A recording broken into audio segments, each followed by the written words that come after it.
बंदी छोड़ सतगुरु रामपाल जी परमेश्वर जी की जय हो।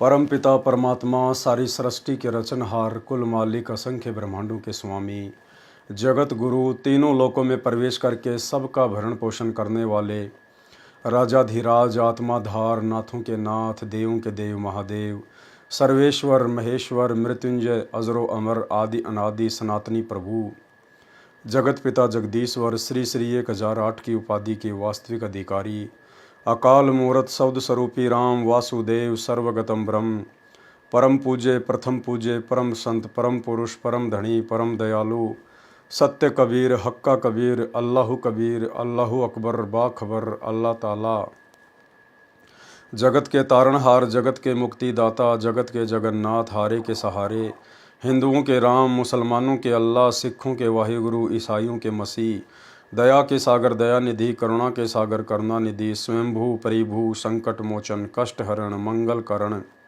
दुख भंजन अविगत कबीर निर्विकार निर्विषम परमात्मा अलय अलेख सतगुरु आदि अनादि सतगुरु असली मर्यादा पुरुषोत्तम असली राम असली कृष्ण असली घनश्याम असली मुरारी राजाओं के राजा महाराजाओं के महाराजा शहंशाहों के शहंशाह सम्राटों के सम्राट भगवानों के भगवान अल्लाहों के अल्लाह प्रभुओं के प्रभु मसीहों के मसीह सच्चे वाहिगुरु बाबाओं के बाबा पीरों के पीर सेठों के सेठ जगत सेठ सावड़सा सेठ सर्वगुण संपन्न अनंत कोटि कलाओं के स्वामी अनंत कोटि ब्रह्मांडों के नायक योगियों में महायोगी ध्यानियों में महाध्यानी सिद्धों में परम सिद्ध ज्ञानियों में तत्व ज्ञानी ब्रह्म ज्ञानी महाज्ञानी परम ज्ञानी सर्वश्रेष्ठ ज्ञानी विज्ञानी युवा कबीर समरथ कबीर ऐ संवाद अमित ओजा सच्चे रहनुमा करीम अल्लाह सुबहान अल्लाह दुनिया के अंतिम पैगंबर 8 सितंबर 1951 से गांव धनाना जिला सोनीपत हरियाणा भारतवर्ष की पावन भूमि पे प्रकट रियल कल की भगवान श्री नारायण साकार हरि श्री बाबा साहेब गरीब निवाज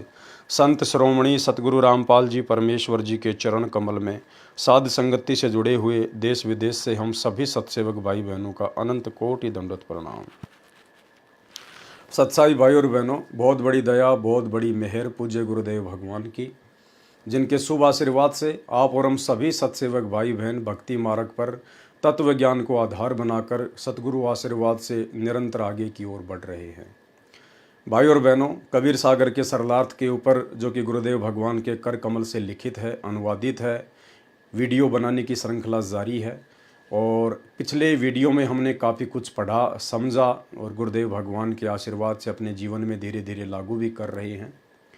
भाई और बहनों, ये सभी पवित्र पुस्तकें पूर्ण परमेश्वर सतगुरु रामपाल जी के कर कमल से लिखित होने के कारण हमने इनको पढ़ना बहुत आवश्यक है। यदि हम नहीं पढ़ेंगे या अनपढ़ हैं, किसी और से नहीं सुनेंगे, तो हम कहीं न कहीं परमात्मा के दोषी बनते हैं, क्योंकि परमेश्वर ने लिखी हमारे लिए है तो पढ़नी भी हमें ही पड़ेंगी। भाई और बहनों, सन 2014 बरवाला कांड से पहले जब हम सतलोक आश्रम में पूज्य गुरुदेव जी के मुख कमल से सत्संग सुनने व आशीर्वाद लेने जाया करते थे और जब गुरुदेव भगवान सुबह या रात्रि के समय सत्संग किया करते थे, उस समय पांडाल में कुछ भक्तों की सेवा लगाई जाती थी पांडाल सेवादारों के तौर पर। उनका यही काम होता था कि यदि कोई भगत सो जाए या आपस में बातचीत कर रहे हैं तो उनको सावधान किया जाए कि भाई सामने गुरुदेव भगवान सत्संग कर रहे हैं। ऐसा परमात्मा क्यों करवाया करते थे?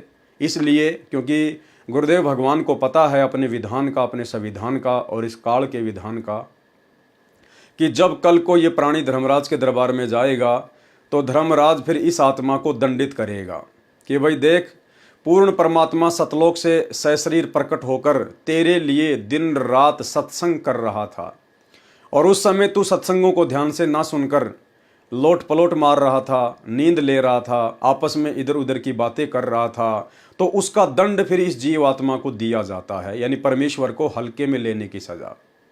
ठीक इसी प्रकार भाई और बहनों, वर्तमान में गुरुदेव भगवान ने उसी पूर्ण परमेश्वर कबीर जी ने 8 सितंबर 1951 को गांव धनाना जिला सोनीपत हरियाणा की पवित्र भूमि पे प्रकट होकर और वर्तमान में हमारे लिए जितनी भी पुस्तकें अपने कर कमल से लिखी हैं, इन पुस्तकों को हमने ध्यान से पढ़ना या सुनना बेहद ज़रूरी है।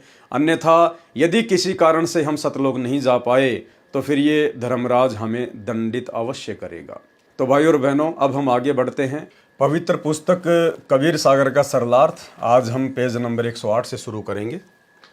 ज्ञान सागर का निष्कर्ष, यानी कबीर सागर में जो ज्ञान सागर नाम का अध्याय है उसका निष्कर्ष क्या है जो वर्तमान में हमारे मतलब का है। इस अध्याय में कुल 106 प्रश्न हैं। हमने मोती निकालने हैं। सागर भरा रहेगा। हमारे लिए मोती प्राप्त करना अनिवार्य तथा पर्याप्त है। प्रथम तो यह सिद्ध करना चाहूँगा कि अथाह सागर से मोती निकालना मेरे स्तर का कार्य नहीं था। यानी अपने आप को छुपाते हुए पूज्य गुरुदेव भगवान एक भगत की भूमिका में अपने गुरुदेव को प्राथमिकता देते हुए यहाँ पर इस प्रकार से बोल रहे हैं कि इस अथाह सागर से मोती निकालना अर्थात इतने बड़े कबीर सागर का चंद दिनों में सरलार्थ करके आपके कर कमलों में पेश करना ये मेरे स्तर का कार्य नहीं था। परमेश्वर हैं, इसमें कोई संशय नहीं है, लेकिन इस काल लोक में परमेश्वर जिस प्रकार से अपने आप को छुपाते हुए अन्य युगों में भी लीला करते हुए आए हैं, उसी प्रकार से आज भी अपने आप को छुपाते हुए ये बात कह रहे हैं। मैं रामपाल दास केवल 10वीं तक पढ़ा हूँ। उसके पश्चात 3 वर्ष का सिविल इंजीनियरिंग में डिप्लोमा किया और हरियाणा सरकार के सिंचाई विभाग में 17/2/1977 को जूनियर इंजीनियर जेई के पद पर नौकरी पर लगा। भाई और बहनों, परमेश्वर विद्वानों के विद्वान है, ज्ञानियों के ज्ञानी हैं। उनको ये काल लोक की पढ़ाई पढ़ने की आवश्यकता नहीं पड़ती है। ये काल लोक की पढ़ाई तो 2 टाइम की रोजी रोटी के लिए और सामाजिक स्तर पर थोड़ा बहुत ज्ञान प्राप्त करने के लिए आप और हमारे जैसे 2 कोटि के जीवों को आवश्यकता पड़ती है। विद्वान आम भाषा में उन लोगों को कह दिया जाता है जो कोई बहुत अच्छी खासी संस्कृत बोलने लग जाता है, बहुत अच्छी खासी इंग्लिश बोलने लग जाता है। जबकि भाई और बहनों, विद्वान की परिभाषा गुरुदेव भगवान ने बताई कि जिसको अंग्रेजी आती है उसको चाइनीज़ भाषा नहीं आती, जिसको चाइनीज़ भाषा आती है उसको बंगाली नहीं आती, उसको अन्य देश की भाषा नहीं आती, तो वो व्यक्ति विद्वान नहीं कहा जा सकता। जिस व्यक्ति को 2, 5, 10, 20, 25 भाषाओं का ज्ञान है उस व्यक्ति को विद्वान नहीं कहा जा सकता। विद्वान तो केवल पूरी सृष्टि में एक ही है जिसे जगत गुरु कहते हैं, स्वयं कबीर परमात्मा, जो वर्तमान में सतगुरु रामपाल जी के रूप में धरती पे प्रकट हैं। ये विद्वानों के विद्वान हैं, ज्ञानियों के ज्ञानी हैं, तत्व ज्ञानी हैं, ये सर्वज्ञ हैं, ये इस अखिल ब्रह्मांड के कण कण की जानकारी रखते हैं। इसलिए सकल सृष्टि में परमेश्वर के अलावा यानी सतगुरु के अलावा दूसरा अन्य कोई विद्वान नहीं होता है। ये काल लोक की पढ़ाई तो परमात्मा ने आप और हम तुच्छ प्राणियों को यहाँ का ये ज्ञान समझाने के लिए इस काल लोक के हिसाब से लीला करते हुए पढ़नी पड़ी। अन्यथा ना ही तो परमेश्वर को डिप्लोमा करने की आवश्यकता पड़ती है और ना ही परमेश्वर को ये काल लोक की नकली पढ़ाई पढ़ने की जरूरत पड़ती है। मैं रामपाल दास केवल 10वीं तक पढ़ा हूँ। उसके पश्चात 3 वर्ष का सिविल इंजीनियरिंग में डिप्लोमा किया और हरियाणा सरकार के सिंचाई विभाग में 17 फरवरी 1977 को जूनियर इंजीनियर जेई के पद पर नौकरी लगा।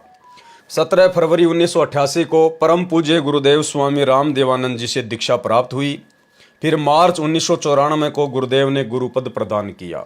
जबकि भाई और बहनों, आप और हमें अच्छे से पता है कि सतगुरु रामपाल जी स्वयं ही पूर्ण ब्रह्म परमात्मा है, कबीर देव हैं और कबीर परमेश्वर को या किसी से भी सत्संग करने की या नाम दीक्षा आगे देने की इजाज़त लेने की आवश्यकता नहीं पड़ती है। ये तो केवल परमात्मा सांसारिक दृष्टि में, लोक दिखावे में, अगर कल को कोई व्यक्ति इस प्रकार का सवाल उनके भक्तों से करे कि भाई आपके गुरुदेव के गुरु कौन हैं, उनको आगे सत्संग करने और नाम दीक्षा देने का अधिकार कैसे और कहाँ से प्राप्त हुआ, तो सांसारिक दृष्टि से हम उन लोगों को समझा सकें। इसीलिए अन्यथा सतगुरु रामपाल जी परमेश्वर स्वयं कबीर भगवान हैं और कबीर भगवान को सत्संग करने की और आगे नाम दीक्षा देने की किसी भी 21 ब्रह्मांड के प्राणी से इजाज़त लेने की आवश्यकता नहीं पड़ती है। और आप जियों को पिछले वीडियो में दिखाया था कि किस प्रकार से गुरुदेव के कलयुगी बेटे मनोज ने जो अपना इंटरव्यू दिया था उसमें उसने जिक्र किया कि सतगुरु रामपाल जी परमेश्वर और मैं जब दादा गुरु जी के पास में गए कुटिया में, उस समय दादा गुरु जी ने किस प्रकार से सतगुरु रामपाल जी को महत्व दिया। वे अपने आसन से खड़े होने लगे और संत रामपाल जी को अपने आसन पर बैठाने लगे। उसके बाद संत रामपाल जी को किस प्रकार से टकटकी लगाकर देखते रहे और अन्य सेवादारों को कहा कि जब मैं कुटिया में विश्राम कर रहा था और हरियाणा से संत रामपाल जी आए हुए थे, तो आप लोगों ने मुझे जगाया क्यों नहीं, मुझे बताया क्यों नहीं, आप लोगों ने उनको बाहर इंतजार क्यों करवाया।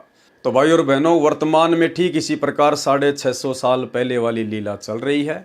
संत रामपाल जी स्वयं कबीर भगवान हैं और आदरणीय रामदेवानंद जी तो केवल उनके मुंह बोले गुरु बने हुए थे। अन्यथा आदरणीय रामदेवानंद जी को इस बात का भली भांति पता था कि जो महान शक्ति, जो परम शक्ति मेरा शिष्य बनने की भूमिका कर रही है, ये स्वयं कबीर भगवान है। इसीलिए उन्होंने एक भगत को इस प्रकार से महत्व देना पड़ा।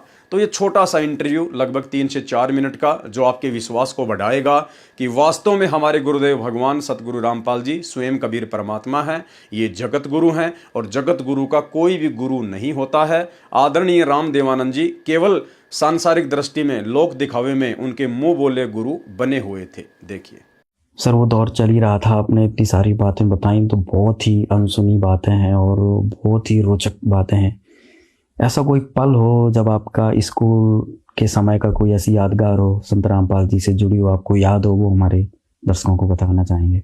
जब मैं छोटा था तो एक बार मैं स्कूल के लिए तैयार हो रहा था, स्कूल जाने के लिए तैयारी कर ली, ड्रेस वेस पहन ली।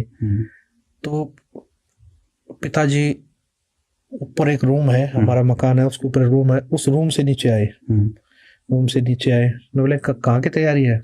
मैं बोला पिताजी पापा जी स्कूल जा रहा हूँ मैं। तो पिताजी बोले अच्छा स्कूल की तैयारी है? माँ जी। मैं बोला चलो दादा गुरु जी के पास चलोगे? मैं बड़ा खुश हुआ, माँ स्कूल से छुट्टी लगेंगे और दादा गुरु जी के पास जाएंगे।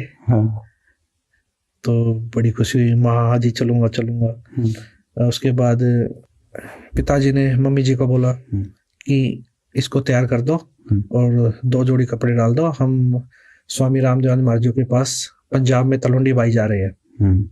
तो मम्मी जी ने तैयार कर दिया, मैं चल पड़ा पिताजी के साथ। तो हम तलवंडी बाई पहुंचे। उस समय आना जाना क्या साधन से करते थे? उस समय बस से गए थे, उस समय संत रामपाल जी और बस से आना जाना करते थे। अच्छा, संत रामपाल जी बस से गए थे? जी हाँ, मैं और पिताजी संत रामपाल जी महाराज बस से तलवंडी बाई पहुंचे। तो वो टाइम था लगभग 12-1 बजे का था। 12-1 बजे हुए थे। तो हम तलवंडी बाई, जो स्वामी रामदेवानंद जी महाराज के कई आश्रम है, तो वो तलवंडी बाई, मोगा, चुडानी, नजफगढ़, बहुत जगह आश्रम थे स्वामी रामदेवानंद महाराज के। तो और लाखों की संख्या में स्वामी रामदेवानंद महाराज के शिष्य भी थे। तो हम तलवंडी बाई पहुंचे आश्रम में। पहुंचने के बाद श्रद्धालु जो वहाँ सेवा कर रहे थे सबसे सत्साई हुई, तो वहाँ बैठे। तो दादा गुरुदेव जी के बारे में पूछी, गुरुदेव जी कहाँ है? तो बताए जी वो विश्राम कर रहे हैं कमरे में अंदर। तो जब विश्राम कर रहे थे तो एक श्रद्धालु बोला जी दादा गुरुदेव जी को उठा देते हैं। तो गुरुजी ने मना कर दिया, नहीं, गुरुदेव जी को सोने दो, जब उठेंगे ना तब मिल लेंगे। ठीक है। तो हम गुरुदेव जी और दादा गुरुदेव जी का कमरा था, उससे बाहर बैठ गए।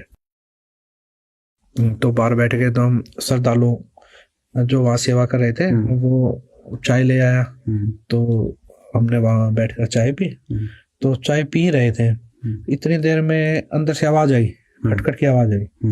तो जो सेवा कर रहा था वो, हाँ, जो श्रद्धालु हमारे साथ बातचीत कर रहा था, बैठा था, वो एकदम उठ के अंदर भागा। वो माँ क्या हुआ? पिताजी बोले क्या हुआ? बोला गुरुदेव जी उठ गए हैं। तो वो भागा अंदर। तो अंदर गया तो हम बाहर खड़े थे, गुरुदेव जी इंतजार कर रहे थे हम। तो अंदर से जैसे श्रद्धालु ने जाके बताई कि हरियाणा से रामपाल जी आए हैं और उनका लड़का साथ आया है। तो दादा गुरुदेव जी, अंदर से आवाज आ रही, अंदर क्यों नहीं बुलाया उनको? दादा गुरुदेव जी अंदर क्यों नहीं आए, अंदर क्यों नहीं लेके आए आप उनको? अच्छा। वो कह रहा जी आप विश्राम कर रहे थे, उठाया क्यों नहीं मेरे को? अच्छा, आपने उठाया क्यों नहीं? जब वो आए हुए थे तो उठाया क्यों नहीं मेरे को? अंदर क्यों नहीं लेके आए आप? अच्छा। तो एक श्रद्धालु और था, वो भागा आया अंदर से बाहर, बोला जी गुरुदेव जी बुला रहे हैं आपको, अंदर आ जाओ, जल्दी आ जाओ, यानी कि जल्दी ही उसमें आओ। तो गुरुदेव जी बोले, बोले क्या बात हुई? उनको रोका, कुछ बात होगी क्या? कि वो बोले कोई ऐसी बात तो नहीं होगी जिससे दादा गुरुदेव जी स्वामी रामदेव जी महाराज मुझसे नाराज हो गए हो कभी? कोई ऐसी बात तो नहीं हो रखी है? गुरु जी बोले, नहीं जी नाराज नहीं, वो तो यूं कह रहे हैं, वो तो ये दादा गुरुदेव जी ये कह रहे हैं, उनको पहले क्यों नहीं बुलाया? अच्छा। मुझे उठाया क्यों नहीं? वो तो इसलिए बोल रहे हैं। तो उसके बाद अंदर गए तो दादा गुरुदेव जी यूं देखकर, रूम था तो दादा गुरुदेव जी यूं देखकर, यूं गेट की तरफ देखकर यूं उठ रहे। अच्छा। यानी कि गुरु जी अंदर आए, उनको देखकर उठने लगे। अच्छा। अपनी चारपाई से। अच्छा। हाँ, उठने लगे तो गुरु जी, हम स्पीड से चल ही रहे थे, जाके गुरुजू के चरण लिए, चरण लेके गुरुजू के खड़े, तो दादा गुरुजू उठ रहे थे। उठते साथ बोले जी आप यहाँ बैठिए। अच्छा। दादा गुरुदेव जी बोले जी आप बैठिए। संत रामपाल जी महाराज, संत रामपाल जी महाराज जी को बोले जी आप बैठिए यहाँ। अब श्रद्धालु जो दो सेवक थे वो खड़े थे वहाँ, वो भी आश्चर्य में, हाँ दादा गुरु जी क्या बोल रहे हैं। और दादा गुरुदेव जी हाथ जोड़ कर बोले जी आप बैठिए। तो गुरुदेव जी ने हाथ जोड़े, नौलाना ने नहीं जी आप बैठिए। गुरुदेव जी ये स्थान तो आपका है, आप बैठिए। गुरुदेव जी, दादा गुरुदेव जी भी यूं करके नहीं जी आप बैठिए। कम से कम 2-3 मिनट तक ये चीजें चलती रही। अच्छा। जैसे कोई घर में मेहमान आ जाता, हम कहते जी बैठिए, वो कहने नहीं जी पहले आप बैठिए। तो कम से कम 2-3 मिनट तक ये चीजें चली है, मैंने देखी है ये चीजें। बच्चा था उस समय, ध्यान नहीं था भाई इतना। सर ये तो जो आपने बताया ये बात बहुत ही अद्भुत है, क्योंकि सनातन धर्म में, हिंदू धर्म में, अपनी गुरु परंपरा में अगर देखा जाए तो गुरु पद उच्च होता है और शिष्य का स्थान जो होता है वो नीचे होता है। आज इस प्रकार से आप एक घटना का जिक्र कर रहे हैं, तो स्वामी जी अपने चारपाई पे संत रामपाल जी महाराज को बिठाने के लिए बोल रहे हैं। जी जी, ये चीजें मुझे भी, चलो उस समय बचपना था इतनी समझ में, लेकिन आंखों के सामने ये चीजें चल तो रही थी। ये क्या हुआ उस समय? हाँ, ये क्या हो रहा है। और उस समय 2 सेवक भी वहीं खड़े, वो भी आश्चर्य में, उनकी भी वो भी यूं देख रहे बिल्कुल ये चीजें, स्वामी रामदेव जी महाराज जी मतलब क्या कर रहे हैं। तो ये चीजें 2-3 मिनट तक चली, वो मैंने देखी वहां पर। वो चीजें जब देखी तो गुरुदेव जियों ने बड़े ही मतलब ये लगा लिए, बड़े ही आधीनता से कई बार प्रार्थना करने के बाद स्वामी रामदेव महाराज जी को चारपाई पे वापस बैठाया। फिर भी स्वामी रामदेव महाराज जी ये बोले वहां नहीं, चारपाई पे बैठो आप भी। गुरु जी को बोला आप चारपाई पे बैठो, फिर भी अच्छा। नीचे नहीं बैठना है। गुरुदेव जी ने चरण पकड़े और गुरु जी के चरण लिए, चरण लेके गुरुदेव जी नीचे बैठ गए, चरण दबाने लगे। गुरुदेव संत रामपाल जी महाराज जी बोले, नोला जी, संत रामपाल जी महाराज जी चरण सेवा करने लगे। तो मैं भी चरण सेवा करने लग गया। तो स्वामी रामदेव जी महाराज जी तब भी मैं देख रहा था, उस समय भी बड़े ही गुरुजों की तरफ देखते रहे। फिर भी मतलब यूं देखते रहे, गुरुजों की तरफ देखते रहे। अच्छा। हाँ, ये चीज बड़ा ही अचंभित लगी उस समय। मैं देख रहा था, मैं ये क्या चीज है क्या नहीं। श्रद्धालु जो सेवक खड़े थे वो तो मतलब ये लगा लीजिए देखते ही रहे, बिल्कुल आंखें फटी रह गई उनकी। दादा गुरुदेव जी क्या इतना महत्व दे रहे हैं, क्या बात है। तो ये चीजें मैंने देखी उस समय। तो ये चीजें जो समझ में आ रही हैं, ये चीजें तो जैसे सत्संग सुनने को मिले, संत रामपाल जी महाराज जी को पता लगा। उस समय भी आज से 600 साल पहले भी ये घटना घटी थी। अच्छा, कैसे? ये जिस समय कबीर परमात्मा जी आए उस समय भी स्वामी रामानंद जी महाराज कबीर साहब जी के गुरु जी थे, नाम दीक्षा ली थी। तो कबीर परमात्मा स्वामी रामानंद जी महाराज जी को सतलोक दिखा के लाए, वो सचखंड दिखा के लाए। सारी इस काल लोक का या इस पृथ्वी का लगा लीजिए जितने भी ब्रह्मांड है सब दिखाया उन्होंने, उनको उनके बारे में जानकारी दी।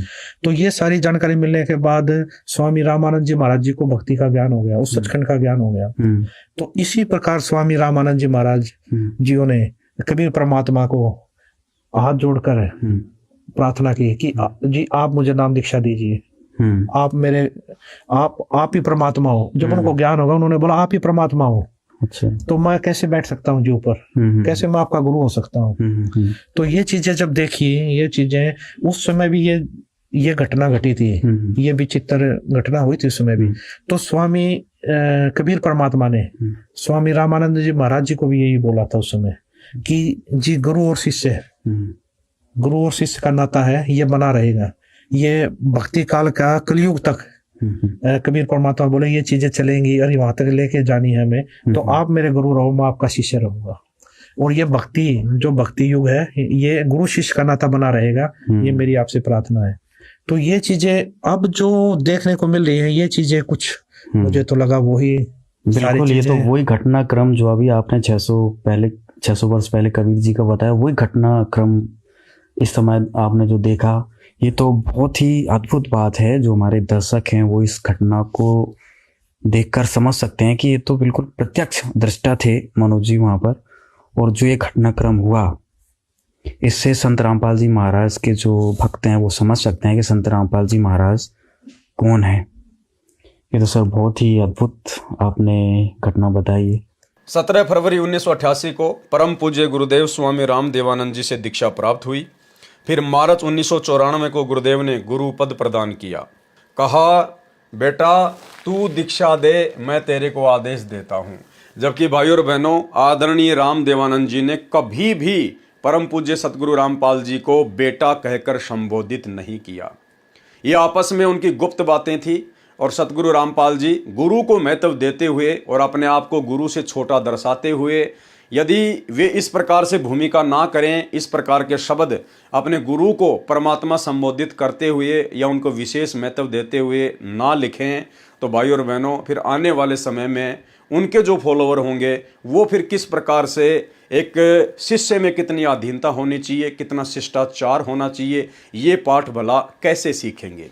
इसलिए सतगुरु रामपाल जी यहाँ पर अपने आप को छुपाते हुए और अपने मुंह बोले गुरु को, एक आत्मा को महत्व देते हुए इस प्रकार की बातें लिख रहे हैं। अन्यथा आदरणीय राम देवानंद जी ने कभी भी उनको बेटा कहकर संबोधित नहीं किया। उस दिन वही दिन था जिस दिन परमेश्वर कबीर जी अपनी प्यारी आत्मा संत गरीबदास जी को छुड़ाने के खेतों में मिले थे और दीक्षा दी थी। सत्यलोक ले गए थे, शाम को वापस छोड़ा था। उस उपलक्ष्य में 3 दिन का पाठ चल रहा था। मध्य के दिन मेरे को छुड़ानी धाम में दीक्षा देने का आदेश पूज्य गुरुदेव स्वामी राम देवानंद जी ने दिया था।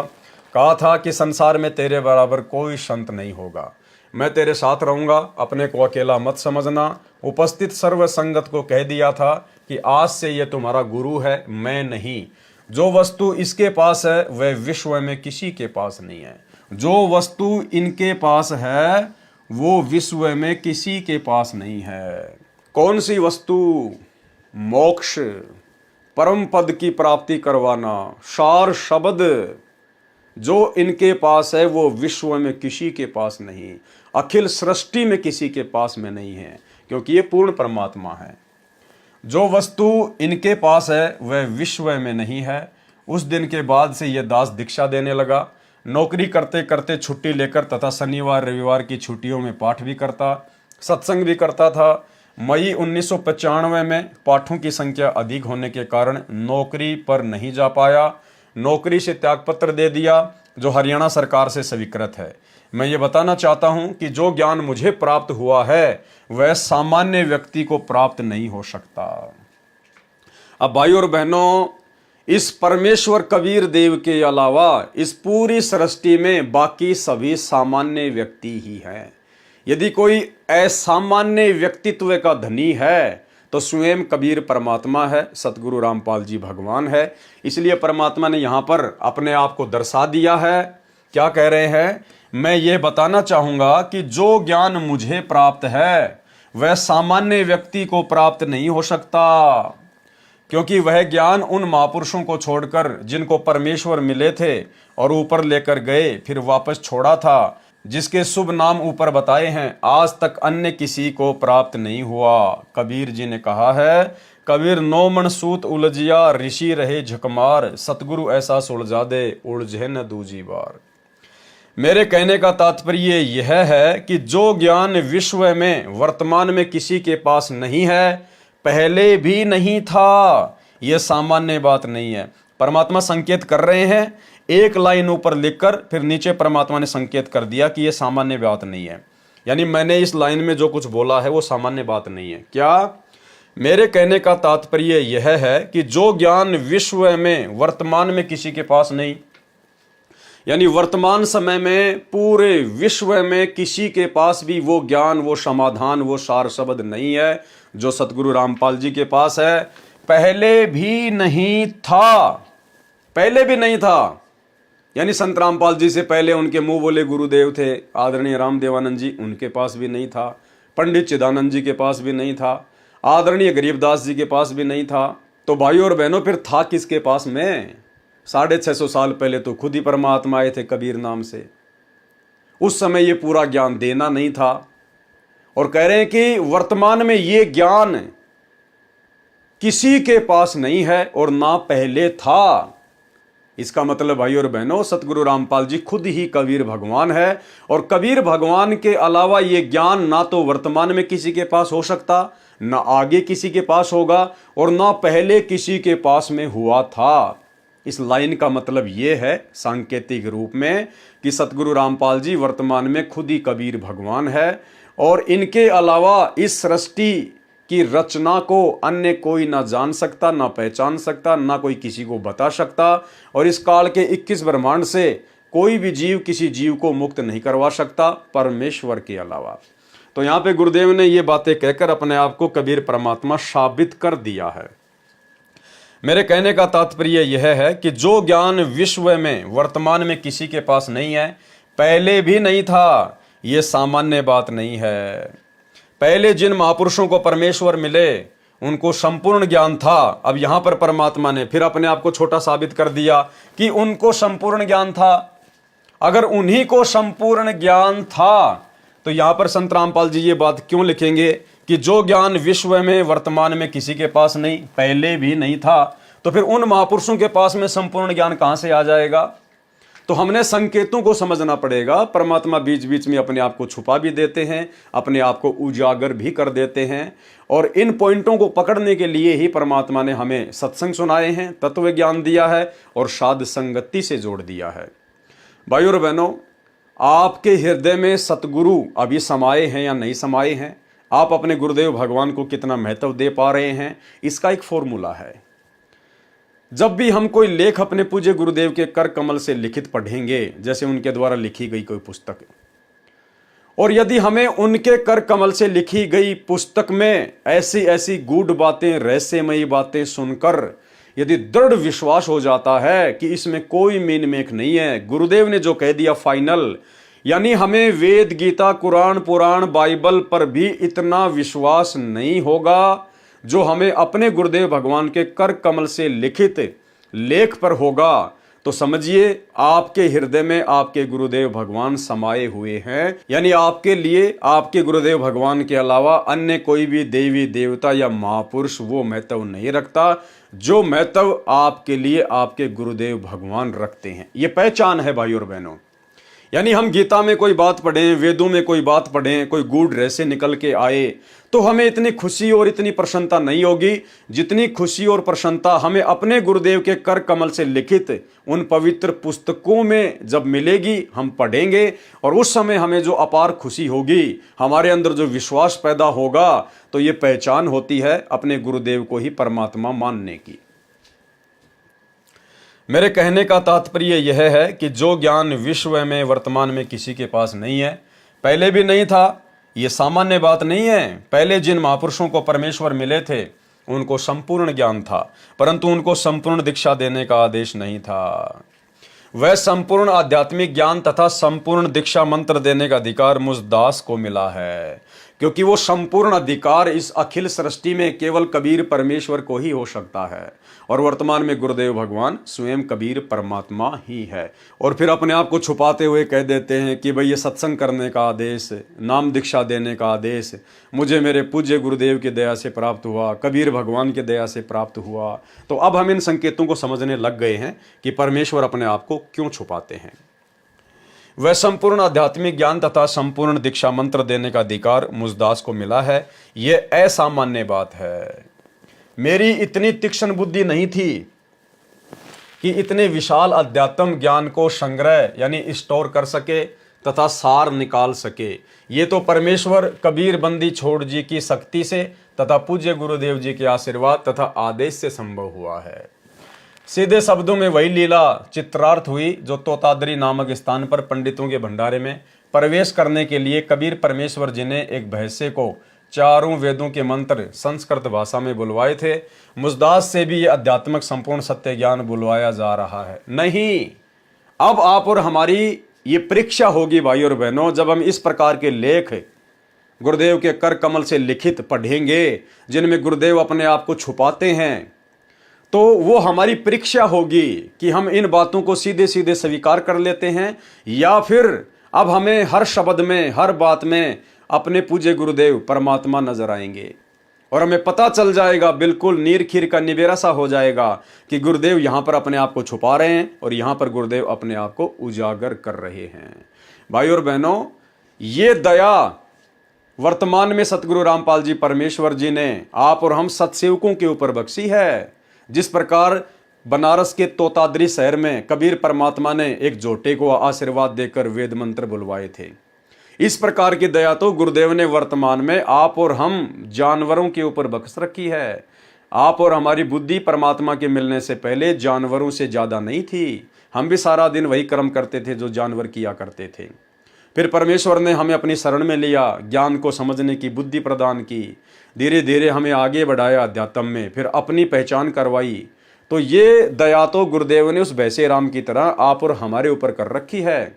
अपने आप को तो गुरुदेव भगवान छुपाते हुए कह रहे हैं कि मेरी इतनी तीक्ष्ण बुद्धि नहीं थी। अरे परमेश्वर से अधिक किसी की तीक्ष्ण बुद्धि हो सकती है क्या?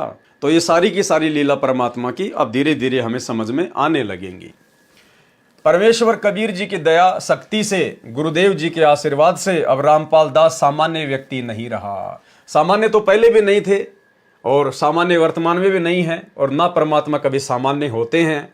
ये तो आप और हमको परमात्मा ने असामान्य बना दिया, अपने भक्तों को आम जगत के लोगों से असामान्य बना दिया परमात्मा ने। परमेश्वर तो असामान्य ही होते हैं। परमेश्वर कबीर जी की दया शक्ति से, गुरुदेव जी के आशीर्वाद से अब रामपाल दास सामान्य व्यक्ति नहीं रहा, संत विशेष की श्रेणी में हो गया है। संत बोले सहज सुभाए, संत का बोला निष्फल ना जाए। यानी जो पूर्ण संत होता है, यदि वो नॉर्मल बातचीत करते समय भी अपने मुख से कोई बातें निकाल देता है तो भी वो असामान्य बात नहीं होती, वो पत्थर की लकीर होती है। साध वचन पलटे नहीं, चाहे पलट जाएं ब्रह्मांड। ज्ञान सागर का सार पेज नंबर 1 पर सर्वप्रथम कुछ नाम लिखे हैं जिनसे स्पष्ट है कि पवित्र कबीर सागर पर धनी धर्मदास जी के बिंद यानी पुत्र वंशावली का प्रभाव रहा है। यदि कुछ कांट छांट मिलावट या बनावटी वाणी काटी या लिखी है तो यह श्रेय धर्मदास जी के गद्दी वाले महंत साहिबानों को ही जाता है। यानी कबीर सागर का जितना भी बेड़ा गर्क किया है, जितनी भी वाणियां अपने मन मुखी मते से उसमें जोड़ी है या निकाली है, ये सारा का सारा कार्य काल प्रेरणा से धर्मदास जी की गद्दी वालों ने किया है।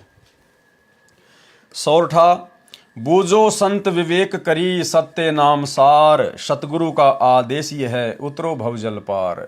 सुमरो मनचित एक करी सतगुरु दीन दयाल।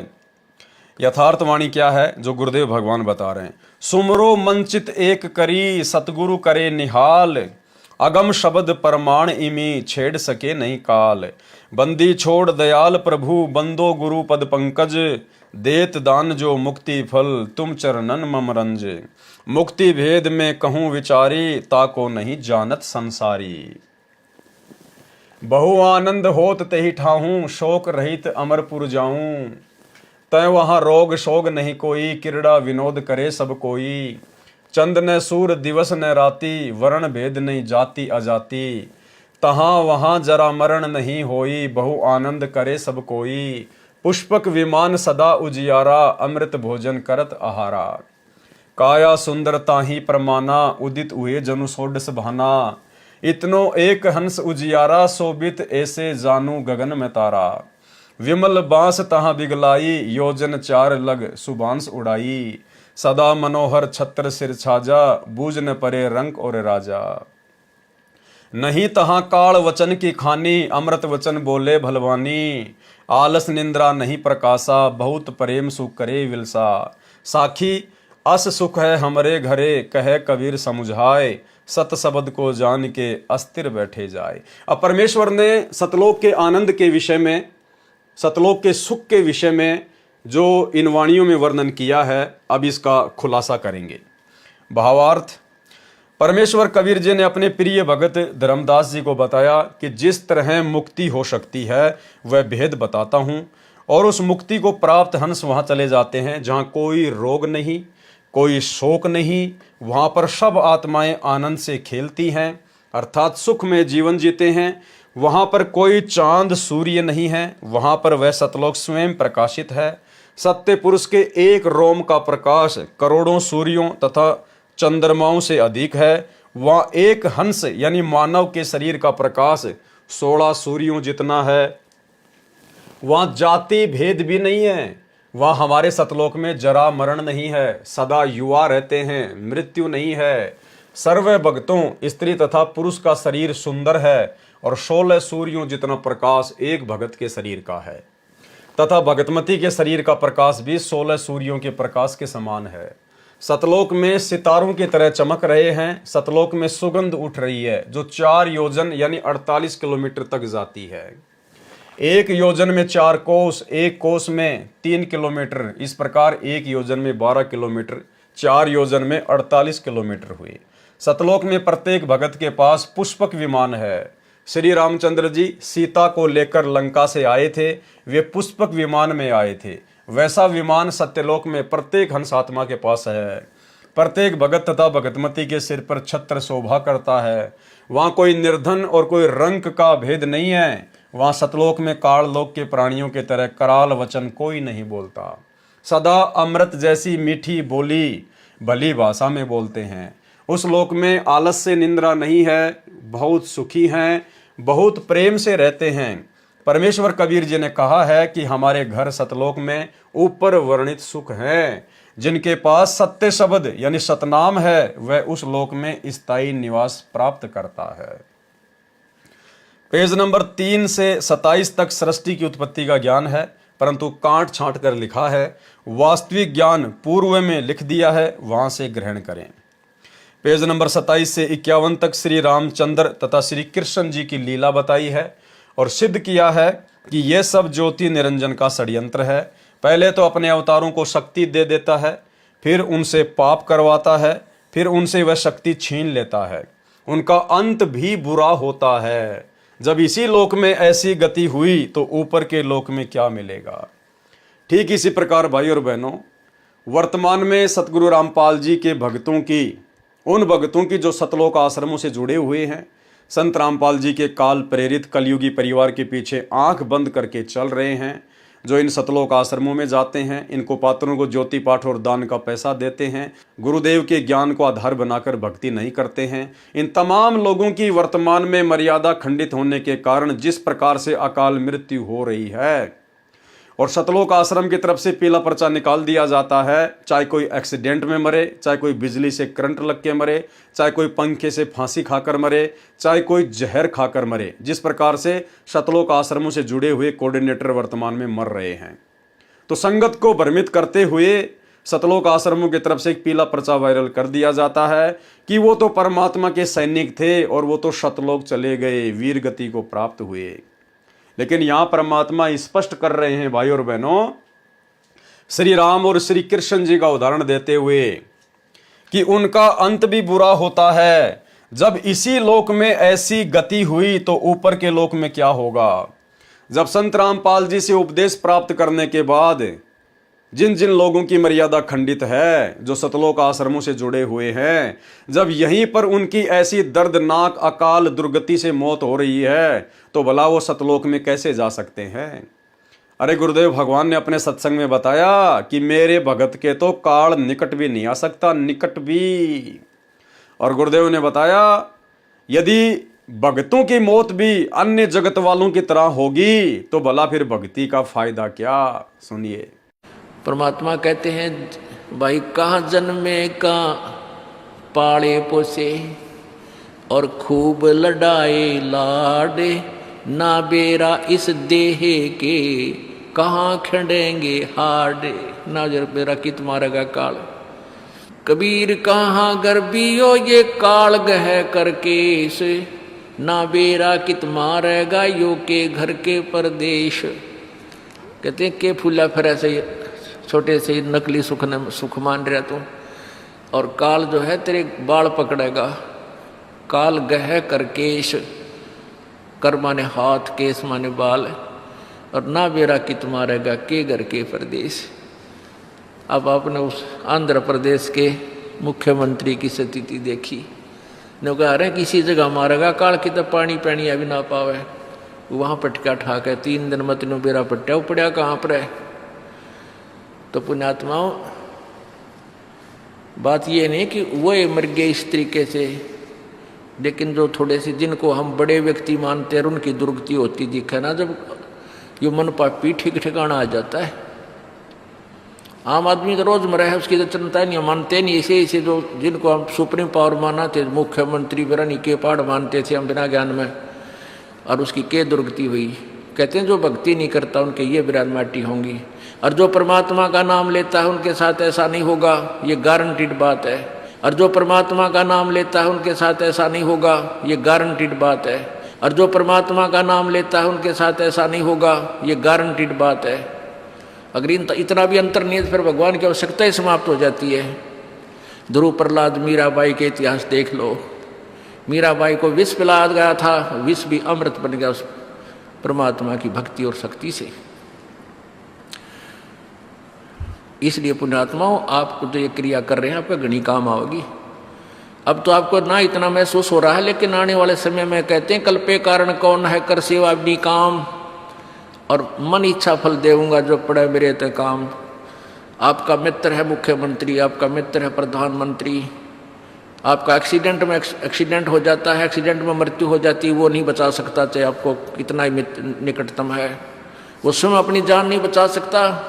तो वहाँ धनी का रोल शुरू हो जाता है, जहाँ परमात्मा का रोल शुरू होता है, जो ऐसे स्थान पर आपकी रक्षा करेगा।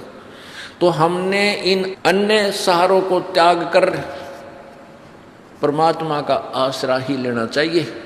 उनका अंत भी बुरा होता है, जब इसी लोक में ऐसी गति हुई तो ऊपर के लोक में क्या मिलेगा। श्री राम जी ने अंत में अपने पुत्रों लव तथा कुश से पराजित होकर शर्म के मारे सरयू नदी में समाधि लेनी पड़ी, यानी अपनी जीवन लीला सरयू नदी में छलांग लगाकर समाप्त की। यानी श्री रामचंद्र जी दशरथ पुत्र अंत में सरयू नदी में डूब के मरे, डूब के। ऐसी दुर्गति से उनकी मृत्यु हुई। पहले बाली तथा रावण जैसे योद्धाओं को मार डाला था। यही दशा श्री कृष्ण जी की हुई थी। उनकी आंखों के सामने उनका पूरा यादव कुल नष्ट हो गया था, तथा श्री कृष्ण जी के पैर में विषाक्त यानी जहर लगा हुआ तीर एक बालिया नामक शिकारी ने मारा, जिससे उनकी मृत्यु हुई। श्री कृष्ण जी ने बाली को त्रेता युग में वृक्ष की ओट लेकर मारा था, उसी आत्मा ने शिकारी बनकर अपना बदला लिया। पेज नंबर 52 से 53 तक सुदर्शन सुपच द्वारा पांडवों की यज्ञ पूर्ण करने का वर्णन है, परंतु पूर्ण रूप से गलत लिखा है। पूर्ण वर्णन आगे बताया जाएगा। पेज नंबर 53 से 70 तक कबीर परमेश्वर जी का सतयुग, त्रेता युग, द्वापर में सत सुकृत, मुनिंदर तथा करुणामय नाम से प्रकट होने वाला प्रकरण है, जो बिल्कुल ऊट पटांग तरीके से बताया है। वाणी कांट छांट तथा बनावटी मिलावटी बनाकर अपनी बुद्धि अनुसार व्याख्या की है, जो गलत है। वास्तविकता पहले वर्णन कर दी है। पेज नंबर 71 से 74 तक कलयुग में काशी में प्रकट होने का प्रकरण। पेज नंबर 74 पर वर्णन है कि बालक कबीर जी ने बछिया का दूध पिया, कंवारी गाय का दूध पिया। पेज नंबर 75 से 76 रामानंद जी से गुरु दीक्षा लेना आदि आदि का वर्णन है। पेज नंबर 76 पर सिकंदर राजा को अपनी शरण में लेने वाला प्रकरण है। उपरोक्त प्रकरण कबीर चरित्र बोध में भी है। यथार्थ कबीर जी की लीला इस अध्याय में संपूर्ण नहीं है। पेज नंबर 76 से 86 तक रत्ना को मिलना तथा अन्य जानकारी है, जो ज्ञान प्रकाश में बताई जा चुकी है। पेज नंबर 86 पर 8 कमलों की जानकारी है। पेज नंबर 88 से 97 तक सामान्य ज्ञान है, जो ज्ञान प्रकाश में बताया जा चुका है। पेज नंबर 97 से 106 तक अस्पष्ट वर्ण है। इससे अधिक स्पष्ट ज्ञान पहले ज्ञान प्रकाश में धर्मदास को शरण में लेने वाले प्रकरण में पढ़े। विशेष जैसा कि ज्ञान सागर के सार के प्रारंभ में लिखा है कि कबीर सागर धनी धर्मदास जी द्वारा लिखा था, वह हस्तलिखित था। बहुत अधिक बड़ा होने के कारण से किसी महंत ने उसमें से अपने विवेक के अनुसार कुछ कुछ वाणी लेकर कुछ अपनी बनावटी बना मिलाकर ज्ञान सागर बनाया है। इसी प्रकार अन्य कई अध्यायों में यही देखने को मिला है। बाद में स्वामी युगलानंद जी भारत पथिक कबीर पंथी ने उन सर्व अध्यायों को कुछ संशोधित करके एक कबीर सागर का रूप दे दिया गया, जो अपने को वर्तमान में उपलब्ध है। इसलिए ज्ञान सागर में कोई भिन्न ज्ञान नहीं है, ये ज्ञान अन्य अध्यायों में विस्तार के साथ है। उदाहरण ज्ञान सागर में प्रकरण है कंवारी गाय बछिया के दूध से परमेश्वर कबीर जी की परवरिश। वाणी इस प्रकार है। कबीर जी का काशी में प्रकट होना। यहां पर नूरी गलत लिखा है, नूरी नहीं नीरू को मिलने की कथा है। यह कुछ प्रकरण ठीक व कुछ गलत है, विवेचन करता हूं। अब सत्य क्या है वो सतगुरु रामपाल जी परमेश्वर जी लिख रहे हैं। पेज नंबर 73-74 से वास्तव में नीरू तथा उसकी पत्नी नीमा द्वापर युग में सुदर्शन सुपच के माता पिता वाली आत्माएं थी। नीरू और नीमा, जिनको कलयुग के प्रथम चरण में परमेश्वर कबीर जी के शिशु रूप में पालन पोषण का सौभाग्य मिला। ये दोनों आत्माएं द्वापर युग में सुदर्शन सुपच, जब करुणामय रूप में कबीर परमात्मा आए थे और उस समय उनका जो परम भगत था सुदर्शन सुपच, ये उसके माता पिता थे। उस समय परमेश्वर कबीर जी करुणामय नाम से प्रकट थे। सुदर्शन जी का जन्म वाल्मीकि जाति में हुआ था। सुदर्शन जी को पूर्ण विश्वास हो गया था कि करुणामय स्वयं पूर्ण परमेश्वर हैं। उस युग में कबीर परमेश्वर जी भी करुणामय की लीला करने के लिए एक कमल के फूल पर शिशु रूप में प्रकट हुए थे। उनको एक वाल्मीकि दंपत्ति अपने घर ले गए थे। वे निसंतान थे। कालू नाम से वाल्मीकि के घर परवरिश होने के कारण परमेश्वर करुणामय वाल्मीकि कहलाए। कालू की पत्नी का नाम गोदावरी था। सुदर्शन जी ने परमेश्वर करुणामय कबीर जी से विनय की थी कि हे परमात्मा, मेरे माता पिता को अपनी शरण में लेकर कल्याण करें। परंतु सुदर्शन जी के माता पिता ने परमेश्वर की शरण नहीं ली, उपदेश नहीं लिया, उनकी मृत्यु हो गई। सुदर्शन जी ने अपने गुरु करुणामय जी यानी परमेश्वर कबीर जी से प्रार्थना की कि हे गुरुदेव, मेरे माता पिता जी ने आपसे उपदेश नहीं लिया, उनका कल्याण कैसे होगा? मैं बहुत चिंतित हूं।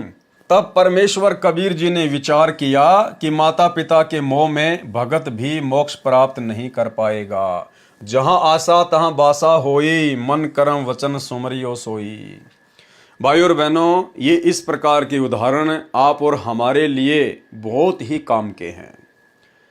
इन कथाओं के माध्यम से परमात्मा अपने बहुत सारे प्रयोजन पूरे करते हैं, लोगों को सामान्य ज्ञान भी समझाते हैं, और जिन भक्तों को परमात्मा ने सतलोक में बैठाना होगा उन आत्माओं को परमात्मा दृढ़ भी करना चाहते हैं। भाई और बहनों, गुरुदेव ने कहा कि द्वापर युग में जब परमात्मा करुणामय नाम से आए थे तो सुदर्शन सुपच उनको पहचान चुका था कि ये पूर्ण परमात्मा है। देखो, पहचान होने के बाद भी ज्ञान की कमी के चलते, विश्वास की कमी के चलते और सुदर्शन सुपच के मन में कमजोरी आ गई और अंत में उनको अपने माता पिता के आत्म कल्याण की चिंता सताने लगी और उन्होंने कहा कि हे गुरुदेव, मेरे माता पिता ने आपसे उपदेश नहीं लिया, उनका कल्याण कैसे होगा? तो परमेश्वर ने सोचा कि ये अपना काम खराब करेगा, माता पिता के चक्कर में अपना बेड़ा गर्क करेगा। तो भाई और बहनों, वर्तमान में ये गलती आप और हम भगत भाई बहनों ने बिल्कुल भी नहीं करनी है, क्योंकि ये कलयुग की बिचली पीढ़ी का समय है। उस सुदर्शन सुपच को तो परमात्मा फिर से संभाल लेंगे, क्योंकि वो द्वापर की बातें थी। आगे फिर परमात्मा ने कलयुग की बिचली पीढ़ी में भी आके अपना खेल खेलना था और वर्तमान में इस दूसरे चरण में भी अपना खेल खेलना है। तो हो सकता है सुदर्शन सुपच को तो परमात्मा ने संभाल लिया, लेकिन भाई और बहनों, अब आगे 13वें पंथ के बाद में कोई 14वां पंथ चलने वाला नहीं है। अब आगे भक्ति मार्ग नहीं है, फिर तो असंख्य युग निकल जाएंगे, असंख्य युग हम महाकष्ट के भागी हो जाएंगे। इसलिए वर्तमान में हमने किसी भी प्रकार की कोई भी कमी अपने अंदर नहीं रखनी है। माता पिता को हमने ज्ञान समझा दिया, या हमने परमात्मा से जोड़ दिया। अब आगे का काम माता पिता का है और उस परमेश्वर का है। अब आगे का काम आत्मा और परमात्मा के बीच का है, वो हमारे माता पिता नहीं हैं। आज जिन्हें हम अपना माता पिता समझ रहे हैं वो ना जाने कितने जन्मों में हमारे घोर दुश्मन की भूमिका निभा चुके हैं, हमारे बेटा बेटी की भूमिका निभा चुके हैं। तो भाई और बहनों, ये सारा का सारा काल का षड्यंत्र है। इसने हमारे को आपस में रिश्तों में ऋणों में बांध रखा है। परमात्मा हमें ऋण मुक्त करवा कर मोक्ष प्रदान करने आए हैं। तो अब हमने गुरुदेव के तत्व ज्ञान को आधार बनाकर और जिस भी कुल या परिवार में हम रहते हैं और जो भी हमारे को जिम्मेदारी भगवान ने दी हुई है, शिष्टाचार के साथ में हमने वो जिम्मेदारियां निभानी है। फालतू का लाड प्यार प्रेम मोह ममता हमने किसी से नहीं रखनी है, क्योंकि गुरुदेव ने बता दिया, बेटा ये मिट्टी के पुतले, हाड़ मांस के पुतले हैं, ये काल के खिलौने हैं, ये कब टूट जाएंगे इनका कोई भरोसा नहीं है। और कितनी बार तुम ये खिलौने बन चुके हो। तो अब हमने फालतू की मोह ममता जो हमारे पैरों में बेड़ियां डालती हैं मोक्ष मार्ग में, अब हमने ऐसी गलती बिल्कुल भी नहीं करनी है। हमने खुद भी भक्ति करनी है, अपने पूरे परिवार को भी भक्ति पर लगाना है। हमने संदेशा उनको देते रहना है। कोई लग जाएगा तो अच्छी बात है, नहीं लगता है भक्ति मार्ग पर तो हमारा कार्य पूरा हुआ। आगे वो आत्मा जाने, उसका परमात्मा जाने। हमने तो अपने आत्म कल्याण की सोचनी है। परमात्मा कहते हैं, आप मरे जग प्रलय होई। जब इंसान खुद मर जाता है तो उसके लिए तो पूरी सृष्टि मर जाती है। तो भाई और बहनों, यही सोचकर हमने विशेष तौर पर अपने आत्म कल्याण के लिए विशेष सावधानी रखनी है। और अब इस कलयुग की पिछली पीढ़ी में, मोक्ष के प्राइम टाइम में, अब हमने वो गलतियां नहीं करनी है जो गलती हम पहले के युगों में करते हुए आ रहे हैं। और इस मोक्ष मार्ग से अपना पैर भी फिसलता हुआ आ रहा है। तब परमेश्वर कबीर जी ने विचार किया कि माता पिता के मोह में भगत भी मोक्ष प्राप्त नहीं कर पाएगा। जहाँ आशा तहाँ बासा होई, मन कर्म वचन सुमरियो सोई। इसलिए परमेश्वर कबीर जी ने अपने भगत को विश्वास दिलाया कि मैं तेरे माता पिता का कल्याण करूंगा, उनको अगले जन्म में शरण में लूंगा, ये मेरी प्रतिज्ञा है। तब भगत सुदर्शन जी शांत होकर भक्ति करने लगा। अगले जन्म में वे दोनों ब्राह्मण जाति में जन्मे, यानी उसी द्वापर युग में फिर वो सुदर्शन सुपच के माता पिता फिर एक ब्राह्मण जाति में जन्मे। दोनों का फिर विवाह हुआ परंतु संतान नहीं हुई। उनको परमेश्वर कबीर जी 3 वर्ष की आयु के बच्चे के रूप में मिले। वे उस बच्चे को घर ले गए। बच्चा उनसे कहता कि आप परमात्मा की भक्ति शास्त्र विधि अनुसार नहीं कर रहे हो, मैं बताता हूँ शास्त्र अनुकूल साधना, मुझे गुरु बनाओ। ये सुनकर दोनों क्रोधित हो गए। कहा, तू हमारे से ज्यादा जानता है क्या? कई बार परमेश्वर ने कोशिश की परंतु वे दोनों बहुत क्रोध करते और एक बार परमात्मा को थप्पड़ मारने लगे तो परमेश्वर अंतर ध्यान हो गए। फिर उस जन्म में नहीं मिले। वे दोनों मृत्यु के उपरांत फिर से ब्राह्मण कुल में जन्मे। दोनों का विवाह हुआ, बच्चे उस जन्म में भी नहीं हुए। ब्राह्मण का नाम गौरी शंकर तथा ब्राह्मणी का नाम सरस्वती था। गौरी शंकर भगवान शिव का परम भगत था, निस्वार्थ शिव पुराण की कथा करता था। जो कोई स्वेच्छा से दान करता था तो उससे अपना निर्वाह करते थे। शेष का भोजन भंडारा लंगर करा देते थे, जिस कारण से जनता में विशेष छवि बनी थी। सब उनकी प्रशंसा करते थे, जिस कारण से अन्य ब्राह्मण गौरी शंकर से ईर्ष्या करते थे। मुसलमानों को ये भली भांति ज्ञान था, उन्होंने इसका लाभ उठाया। गौरी शंकर तथा सरस्वती को जबरन मुसलमान बना दिया। उनके घर में अपना जूठा पानी छिड़क दिया, उन दोनों के मुख में डाल दिया। सर्वस्वार्थी ब्राह्मणों ने मौके का लाभ उठाया। काशी नगर में मुनादी अर्थात अनाउंसमेंट करा दी कि गौरी शंकर तथा सरस्वती मुसलमान बन गए हैं, जिस कारण से उनको शिव पुराण की कथा करने तथा गंगा दरिया में स्नान करने से मना कर दिया गया। मुसलमानों ने गौरी शंकर का नाम नूर अली रखा तथा सरस्वती का नाम नियामत रखा। पुरुष को नीरू तथा स्त्री को नीमा कहने लगे। भाइयों और बहनों, चूंकि परमेश्वर ने द्वापर युग में अपनी प्यारी आत्मा सुदर्शन सुपथ जी से प्रॉमिस किया था कि मैं तेरे माता पिता को पार करूंगा, इसलिए उसके बाद जितने भी उनके जन्म हुए हैं जो परमेश्वर ने बताए हैं, किसी भी जन्म में परमात्मा ने उनको संतान नहीं दी। क्यों? क्योंकि परमात्मा नहीं चाहते थे कि इनके ऋण संबंध बढ़े और ये यहीं पर बेटा बेटी के चक्कर में मोह ममता में उलझ कर रह जाएं। किसी भी जन्म में कबीर परमेश्वर ने उनको संतान नहीं दी। उन्हीं आत्माओं का जन्म फिर आगे चलकर 650 साल पहले नीरू और नीमा के रूप में हुआ। उस समय भी परमात्मा ने उनको संतान नहीं दी। और भाइयों और बहनों, उन आत्माओं को वर्तमान में भी परमात्मा संतान नहीं देगा। हिसार जेल से आने वाली विशेष ऑडियो में गुरुदेव भगवान ने उन्हीं आत्माओं का फिर से जिक्र किया है कि नीरू और नीमा को परमात्मा वर्तमान में भी संतान नहीं देगा। वर्तमान में वही नीरू और नीमा वाली आत्मा सतगुरु रामपाल जी की शरण में आ चुकी हैं। गुरुदेव ने स्पष्ट कर दिया और गुरुदेव कह रहे हैं कि वर्तमान में भी उनको संतान नहीं दूंगा। इसलिए भाई और बहनों, जो भाई बहन निसंतान हैं उनका बहुत बड़ा सौभाग्य है। मान लीजिए संगत में हजारों की संख्या में ऐसे भाई बहन हैं, भगत और भक्तमती हैं, जिनको संतान नहीं है और वो सतगुरु रामपाल जी की शरण में हैं। भाई और बहनों, आप में से ही वो नीरू और नीमा की आत्मा है। फिर से परमात्मा ने दोनों आत्माओं को एक जगह जोड़ के रखा है।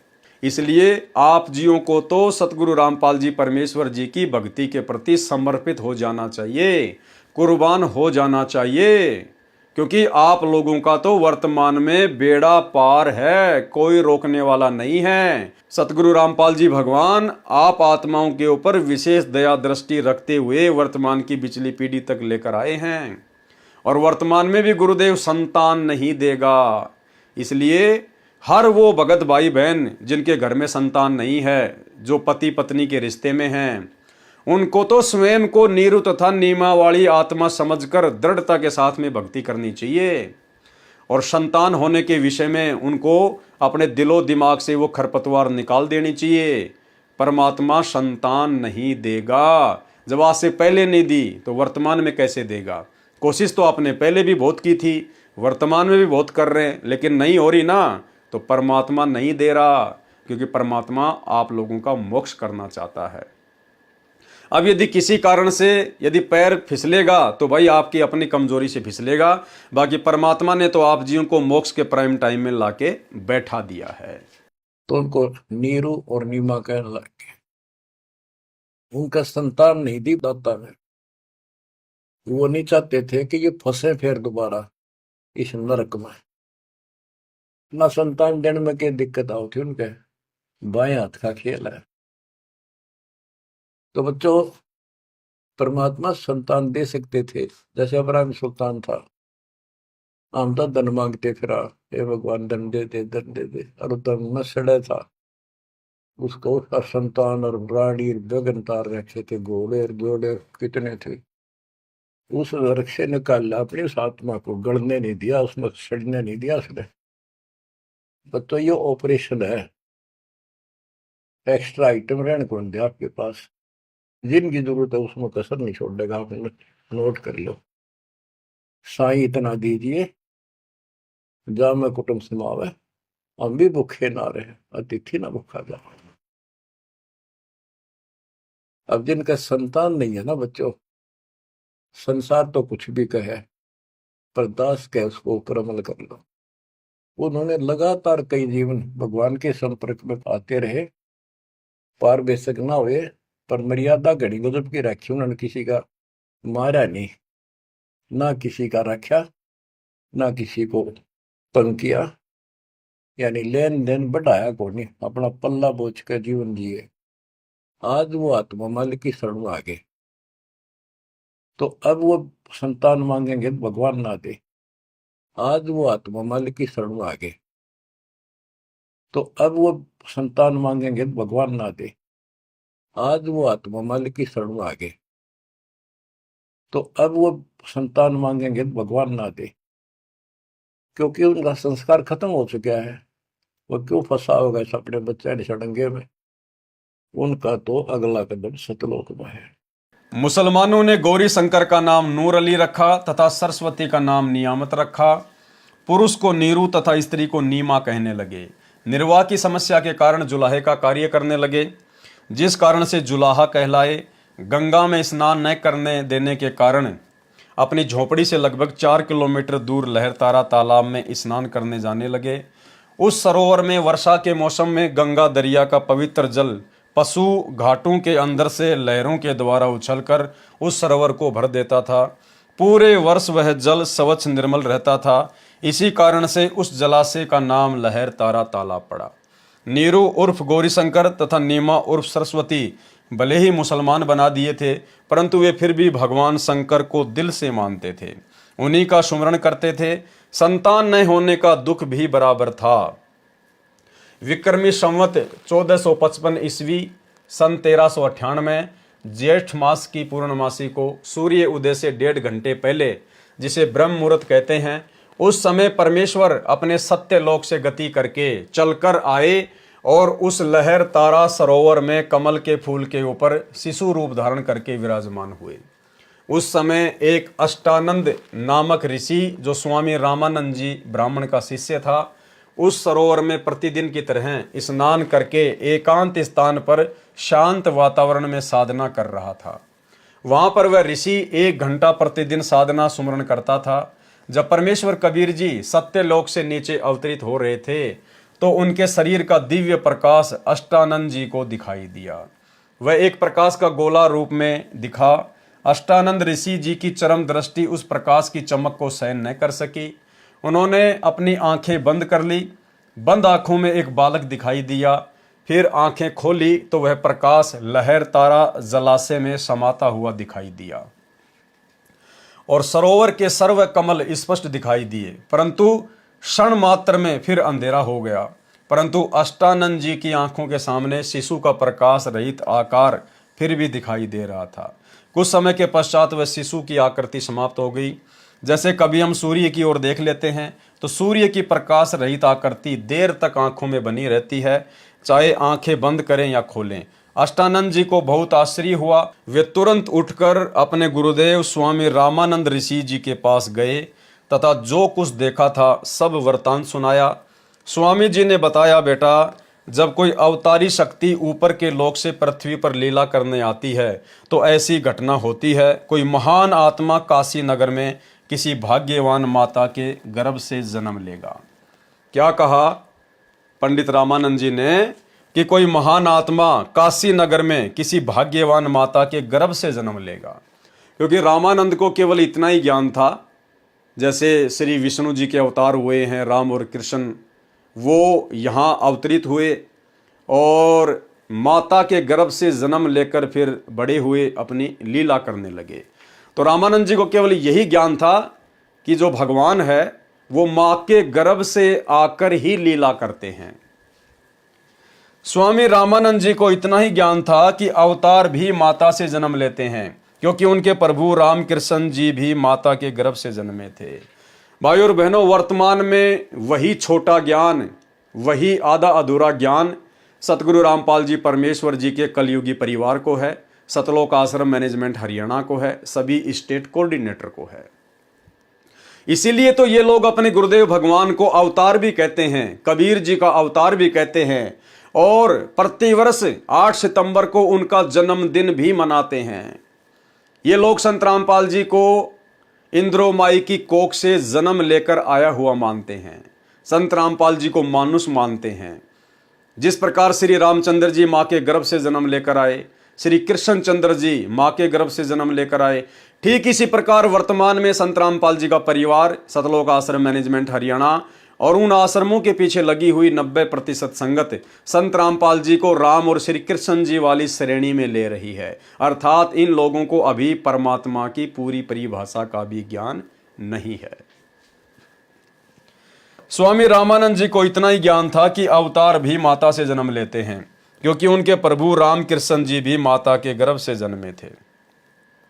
और एक सत्संग में भाई और बहनों गुरुदेव ने बताया कि जो खुद जन्म मरण में है वो भला तुम्हारा जन्म मरण कैसे समाप्त कर सकता है।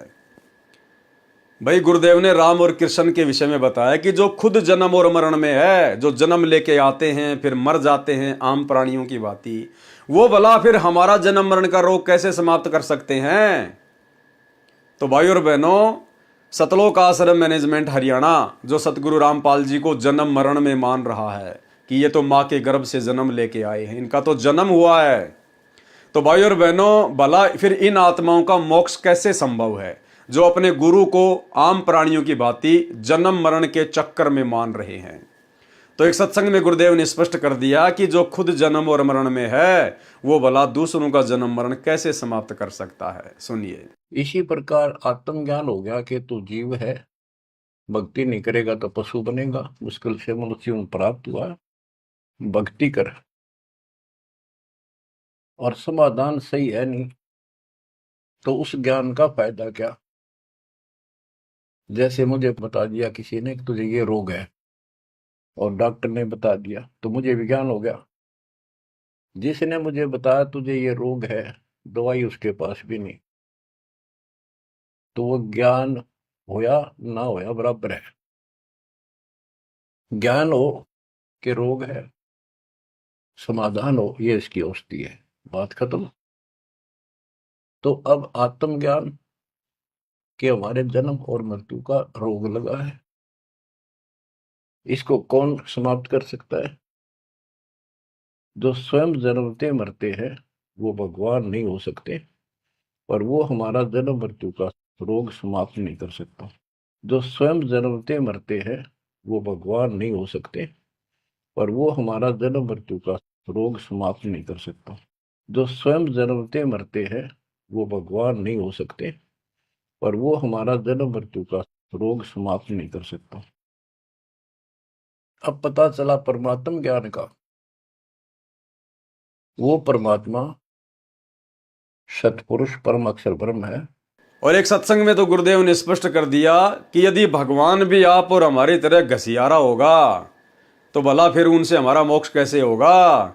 घसियारा यानी माँ के गर्भ से जन्म लेकर आने वाला राम और कृष्ण की तरह, तो फिर भला वो भगवान आप और हमारा जन्म मरण का रोग कैसे काट सकता है। सुनिए। परमात्मा ऐसी ही लीलाएं किया करता है, तभी उसको भगवान कहते हैं, प्रभु कहते हैं, स्वामी कहते हैं, मालिक कहते हैं और परमेश्वर कहते हैं। लेकिन कुछ एक अज्ञानियों ने, अज्ञानी ऋषियों महर्षियों ने, गुरुओं ने ये थ्योरी सेट कर दी कि भगवान ये जो लीलाएं हैं झूठी हैं, ऐसे भगवान बगैर किसी माता के कोई गर्भ से कोई नहीं बाहर आ सकता, कोई जन्म नहीं ऐसे स्वयं नहीं प्रकट हो सकता। तो बहुत सा समाज इस बात पर आधारित हो चुका है कि बिल्कुल ठीक है, क्योंकि श्री राम माता से उत्पन्न हुए, श्री कृष्ण मां से उत्पन्न हुए, जितने भी हम जिनको भगवान की संज्ञा में गिनते हैं सभी मां से उत्पन्न हुए। इसलिए हमने ये भी सत्य मान लिया कि मां के बिना उत्पन्न कोई नहीं हो सकता। लेकिन भगवान कैसे किसे कहेंगे। परमात्मा उसी को कहा जाता है जो एक जनसाधारण की क्रियाओं से अलग क्रियाएं करे। बोलो। परमात्मा उसी को कहा जाता है जो एक जनसाधारण की क्रियाओं से अलग क्रियाएं करे। बोलो। परमात्मा उसी को कहा जाता है जो एक जनसाधारण की क्रियाओं से अलग क्रियाएं करे। इसलिए भाई और बहनों, इन संकेतों को समझो। संत रामपाल जी तो अपने आप को छुपाते हुए सब कुछ कहेंगे कि मेरे को तो ये ज्ञान मेरे गुरुजी से प्राप्त हुआ है, मेरा तो जन्म किसान परिवार में हुआ है, मेरी माता जी का नाम ये है, मेरे पिताजी का नाम ये है। क्योंकि वो तो अपने आप को छुपाते हुए यहाँ पर आम मनुष्य की भांति लीला करते हुए अपना ज्ञान प्रचार करते हैं।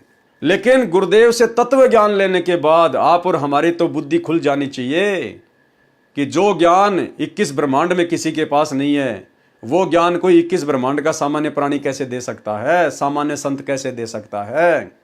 इसको देने के लिए तो परमात्मा स्वयं सतलोक से नीचे उतरते हैं। तो संत रामपाल जी स्वयं कबीर भगवान हैं, कबीर परमेश्वर हैं, और इनके अलावा जीव का आत्म कल्याण कोई नहीं कर सकता। और परमेश्वर को, जिस परमेश्वर के गर्भ में सारी सृष्टि ठहरी हुई है, समाई हुई है, भला उस विशाल परमात्मा को एक माता, एक काल लोक की स्त्री भला कैसे अपने उदर में समा सकती है, अपने गर्भ में समा सकती है। तो भाई और बहनों, ये सारी की सारी परमेश्वर की लीलाएं हैं। परमेश्वर हमारी चरम दृष्टि को धोखा देते हुए और अपना तत्व ज्ञान देकर फिर अपनी पहचान करवाना चाहते हैं। तो हम कभी भी अपने गुरुदेव को मानुष मानने की या फिर माँ के गर्भ से जन्म लेकर आने की कहकर इस प्रकार की गलती ना करें। प्रतिदिन की तरह नीरू तथा नीमा भी उसी लहर तारा तालाब में स्नानार्थ आए। पिछले दिन नीरू के घर कोई मेहमान आए थे, यानी एक दिन पहले नीरू नीमा के घर पर उनके कोई गेस्ट आए थे, जिसमें एक स्त्री भी थी। स्त्री ने नीमा से चर्चा में संतान की महिमा बताई कि पुत्र बिना गति नहीं होती, वृद्धावस्था में कौन सहारा बनेगा, एक बच्चा तो होना ही चाहिए, निसंतान का तो लोग सुबह सुबह मुख देखना भी शुभ नहीं मानते। उस स्त्री के जाने के पश्चात उसके द्वारा लगाए इंजेक्शन का प्रभाव नीमा पर ऐसा हुआ कि वह सारी रात रोती रही और अपने इष्ट देव शंकर जी से एक पुत्र प्राप्ति की मांग करती रही। सवेरे उठकर अपने पति के साथ नहाने के लिए चली, तब भी सुबक सुबक कर आहें भरकर भगवान शिव से याचना कर रही थी कि हे महादेव, क्या हमारे लिए आपके पास संतान नहीं है? आप तो समर्थ हैं, मेरी गलती को क्षमा करके एक लाल मेरी झोली में भी डाल दें। उसकी यह दयनीय दशा देखकर नीरू ने कहा, हे नीमा, अपनी किस्मत में संतान होती तो प्रभु शंकर कभी के संतान दे देते। ठीक इसी प्रकार भाई और बहनों, वर्तमान में जो संत रामपाल जी के फॉलोवर हैं, विशेषकर संगत में वो माता बहनें जिनके कई वर्षों के उपरांत भी संतान नहीं हो रही है, भाई और बहनों, किसी भी प्रकार से संतान प्राप्ति की कोई दवाई या कोई झाड़ जंपाड़ या डॉक्टरी सलाह बिल्कुल भी नहीं लेनी है, अन्यथा परमात्मा पे आपका अविश्वास प्रकट हो जाएगा। नीरू नीमा ने क्या क्या यत्न नहीं किए संतान प्राप्ति के लिए, लेकिन परमात्मा ने नहीं देनी थी तो नहीं देनी थी, चाहे कितना रो लीजिए, कितने ही आप जी जंतर मंत्र करवा लीजिए, कितने अपने कर्म फोड़ लीजिए, कितनी ही दवाई वगैरह ले लीजिए, परमेश्वर ने नहीं देना है तो नहीं देना है। और वर्तमान में भाई और बहनों, यदि किसी उपदेश प्राप्त बहन को शादी के उपरांत संतान नहीं हो रही है, तो भाई और बहनों, ये परमात्मा ने जानबूझकर उसके घर में संतान नहीं भेजनी है, जानबूझकर। हो सकता है उस बहन के भाग्य में संतान थी, लेकिन सतगुरु रामपाल जी ने वर्तमान में इस कलयुग की पिछली पीढ़ी में उसके आत्म कल्याण को ध्यान में रखते हुए जानबूझकर वो संस्कार काट दिया है, उसके भाग्य से संतान को हटा दिया है। तो ये आपके लिए सोने पे सुहागा है। यदि आप संत रामपाल जी के उपदेशी भगत हैं और आपके घर में यदि संतान उत्पन्न नहीं हो रही है, तो संतान प्राप्ति का अन्य कोई भी तरीका ना अपनाएं, जो तरीका ज्ञानहीनता में ये जगत वाले भाई बहन अपनाते हैं। यदि सतगुरु रामपाल जी भगवान आपके परिवार में संतान भेजना उचित समझेंगे, और यदि आपके भाग्य में संतान नहीं है तो भी गुरु जी भेज देंगे, और यदि आपके घर में संतान भेजना गुरुदेव उचित नहीं समझेंगे, और यदि आपके भाग्य में संतान है तो परमात्मा उसको कैंसिल कर देंगे। इसलिए भगत भाई बहन अपनी तरफ से किसी भी प्रकार का कोई भी अनैतिक तरीका संतान प्राप्ति का ना अपनाएं, और परमेश्वर की रजा में राजी रहें। जो राखूं त्यों ही रहूं हमरा के चारा, और खाने जाद खरीद हूं गुलाम तुम्हारा। क्योंकि इस कलयुग की पिछली पीढ़ी में भक्ति यदि हम सही कर रहे हैं तो भाई और बहनों फिर हमारी मर्जी नहीं चलेगी, सतगुरु की मर्जी चलेगी। और यदि अपने कर्म फोड़ने हैं फिर चाहे कितने फोड़ लीजिए, फिर परमात्मा किसी भी प्रकार का कोई भी सहयोग आपको नहीं करेगा। हो सकता है परमात्मा फिर आपकी जिद को देखते हुए आपको संतान भी दे देगा, लेकिन वो संतान फिर आगे चलकर आपके जीवन का झंकार बन जाएगी, आपके जीवन में आपके भविष्य में कांटे उत्पन्न कर देगी वो संतान, क्योंकि फिर आपका मोक्ष हो नहीं पाएगा। अब इस जन्म में तो अपना लाल खिला लेना, अपना बच्चा खिला लेना, अगले जन्म में फिर सूरी बना दी जाएगी, कुतिया बना दी जाएगी, फिर वो सारी इच्छा काल पूरी करेगा कि तेरे को पुत्र चाहिए था ना, पुत्रियां चाहिए थी ना, ले 10-10 12-12 सूरी बनाकर, कुतिया बनाकर। तो भाई और बहनों, फालतू का पंगा मोल मत लेना, जैसा परमात्मा रखे वो परमात्मा का प्रसाद समझकर ग्रहण कर लीजिएगा। उसकी यह दयनीय दशा देखकर नीरू ने कहा, हे नीमा, अपनी किस्मत में संतान होती तो प्रभु शंकर कभी के संतान दे देते। आप रो रो कर अपनी आंखें खराब कर लोगी, मिलना वही है जो भाग्य में लिखा है। ये कहकर अपनी धोती से उसके आंसू पोंछे। सरोवर पर आने के पश्चात पहले नीमा ने स्नान किया, क्योंकि तब तक अंधेरा था। उसके पश्चात नीरू ने स्नान के लिए तालाब में प्रवेश किया। नीमा उस वस्त्र को धोने के लिए पुनः सरोवर के किनारे गई जिसको लपेट कर स्नान किया था। उस समय सरोवर या दरिया के जल में नंगा स्नान करना पाप माना जाता था। तब सवेरा हो गया था, वस्तु कुछ कुछ स्पष्ट दिखाई देने लगी थी। नीमा को एक कमल के फूल के ऊपर कुछ हलचल महसूस हुई। ध्यानपूर्वक देखने से पता चला कि एक नवजात शिशु पंकज पर विराजमान है, यानी कमल के फूल पर विराजमान है। एक पैर का अंगूठा अपने मुख में चूस रहा है और एक को चला रहा है। नीमा ने अपने पति से कहा कि देखो जी, कमल फूल पर बच्चा लेटा है। नीरू गोते मार मार कर तथा कभी पानी में खड़ा होकर अपने दोनों हाथों से पानी अपने शरीर पर डाल डालकर आनंद से शीतल जल में नहाकर गर्मी से निजात पा रहा था। ये जो यहाँ पर जल की तरह नल लिखा गया है, हो सकता है ये मिस प्रिंट है, इसको प्रिंट करवाते समय जल की जगह ये नल लिखा गया। खड़ा होकर अपने दोनों हाथों से पानी अपने शरीर पर डाल डालकर आनंद से शीतल जल में नहाकर गर्मी से निजात पा रहा था। उसने स्नान करते करते कहा कि नीमा, तू पुत्र के चक्कर में दिमाग का संतुलन खो चुकी है, जिस कारण से तेरे को जल में भी बच्चा दिखने लगा है। नीमा ने बहुत कसक के साथ पुनः कहा कि जी सचमुच देखो तो एक बार, बच्चा डूबने वाला है। नीरू ने उधर देखा जिधर नीमा हाथ से संकेत कर रही थी।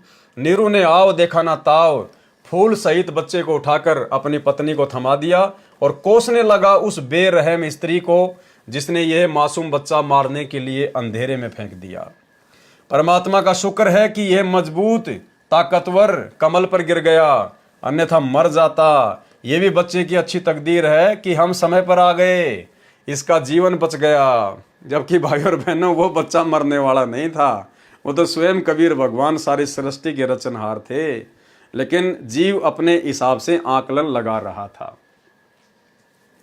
परमात्मा का शुक्र है कि ये मजबूत कमल पर गिर गया, अन्यथा मर जाता। ये भी बच्चे की अच्छी तकदीर है कि हम समय पर आ गए, इसका जीवन बच गया। अरे अच्छी किस्मत, अच्छी तकदीर तो नीरू और नीमा की थी, जो उस दिन वहाँ स्नान करने के लिए प्रतिदिन की तरह आए और परमेश्वर उनको शिशु रूप में मिले।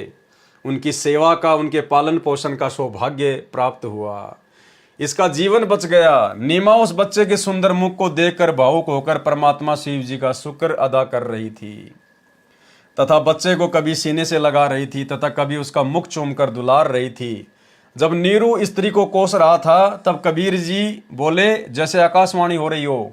नीमा तो बच्चे को सीने से लगाकर वर्षों की पुत्र की प्यास बुझाने में लगी थी। उसको तो होश अर्थात चेतना ही नहीं था कौन बोल रहा है। और उस समय क्या वाणी बोली गई, जाको राखे साइया मार सके ना कोई, बाल न बाका कर सके चाहे जग बैरी होए। हम ही अलग अल्लाह हैं, हमरा अमर शरीर, अमर लोक से चलकर आए काटन जम की जंजीर।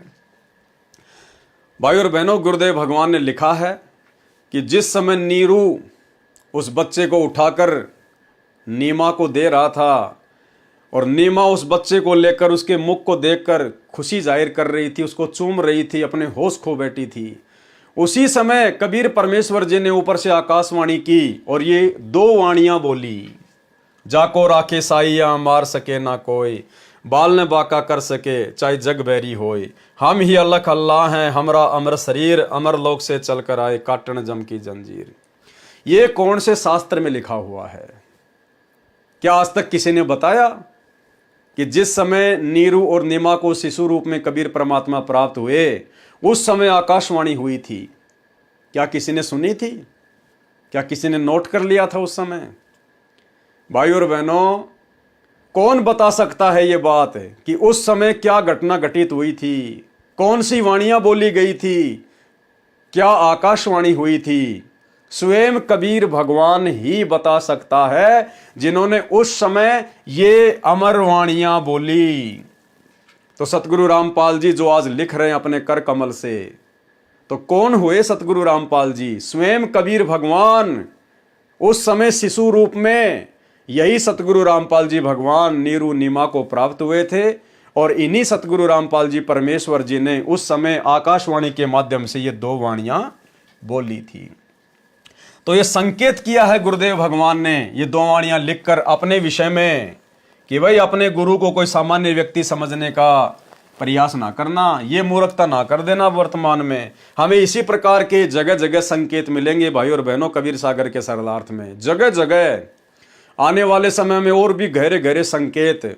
और भाई और बहनों, आपको साथ संगतियों पर दृढ़ विश्वास हो जाएगा कि जो बातें परमेश्वर ने 2012 में अपने कर कमल से कबीर सागर के सरलार्थ में लिख दी थी, लेकिन हम पढ़ नहीं पाए, समझ नहीं पाए, वही सारी बातें उनके जेल जाने के बाद सात संगति के माध्यम से परमात्मा संगत में लागू करवा रहा है।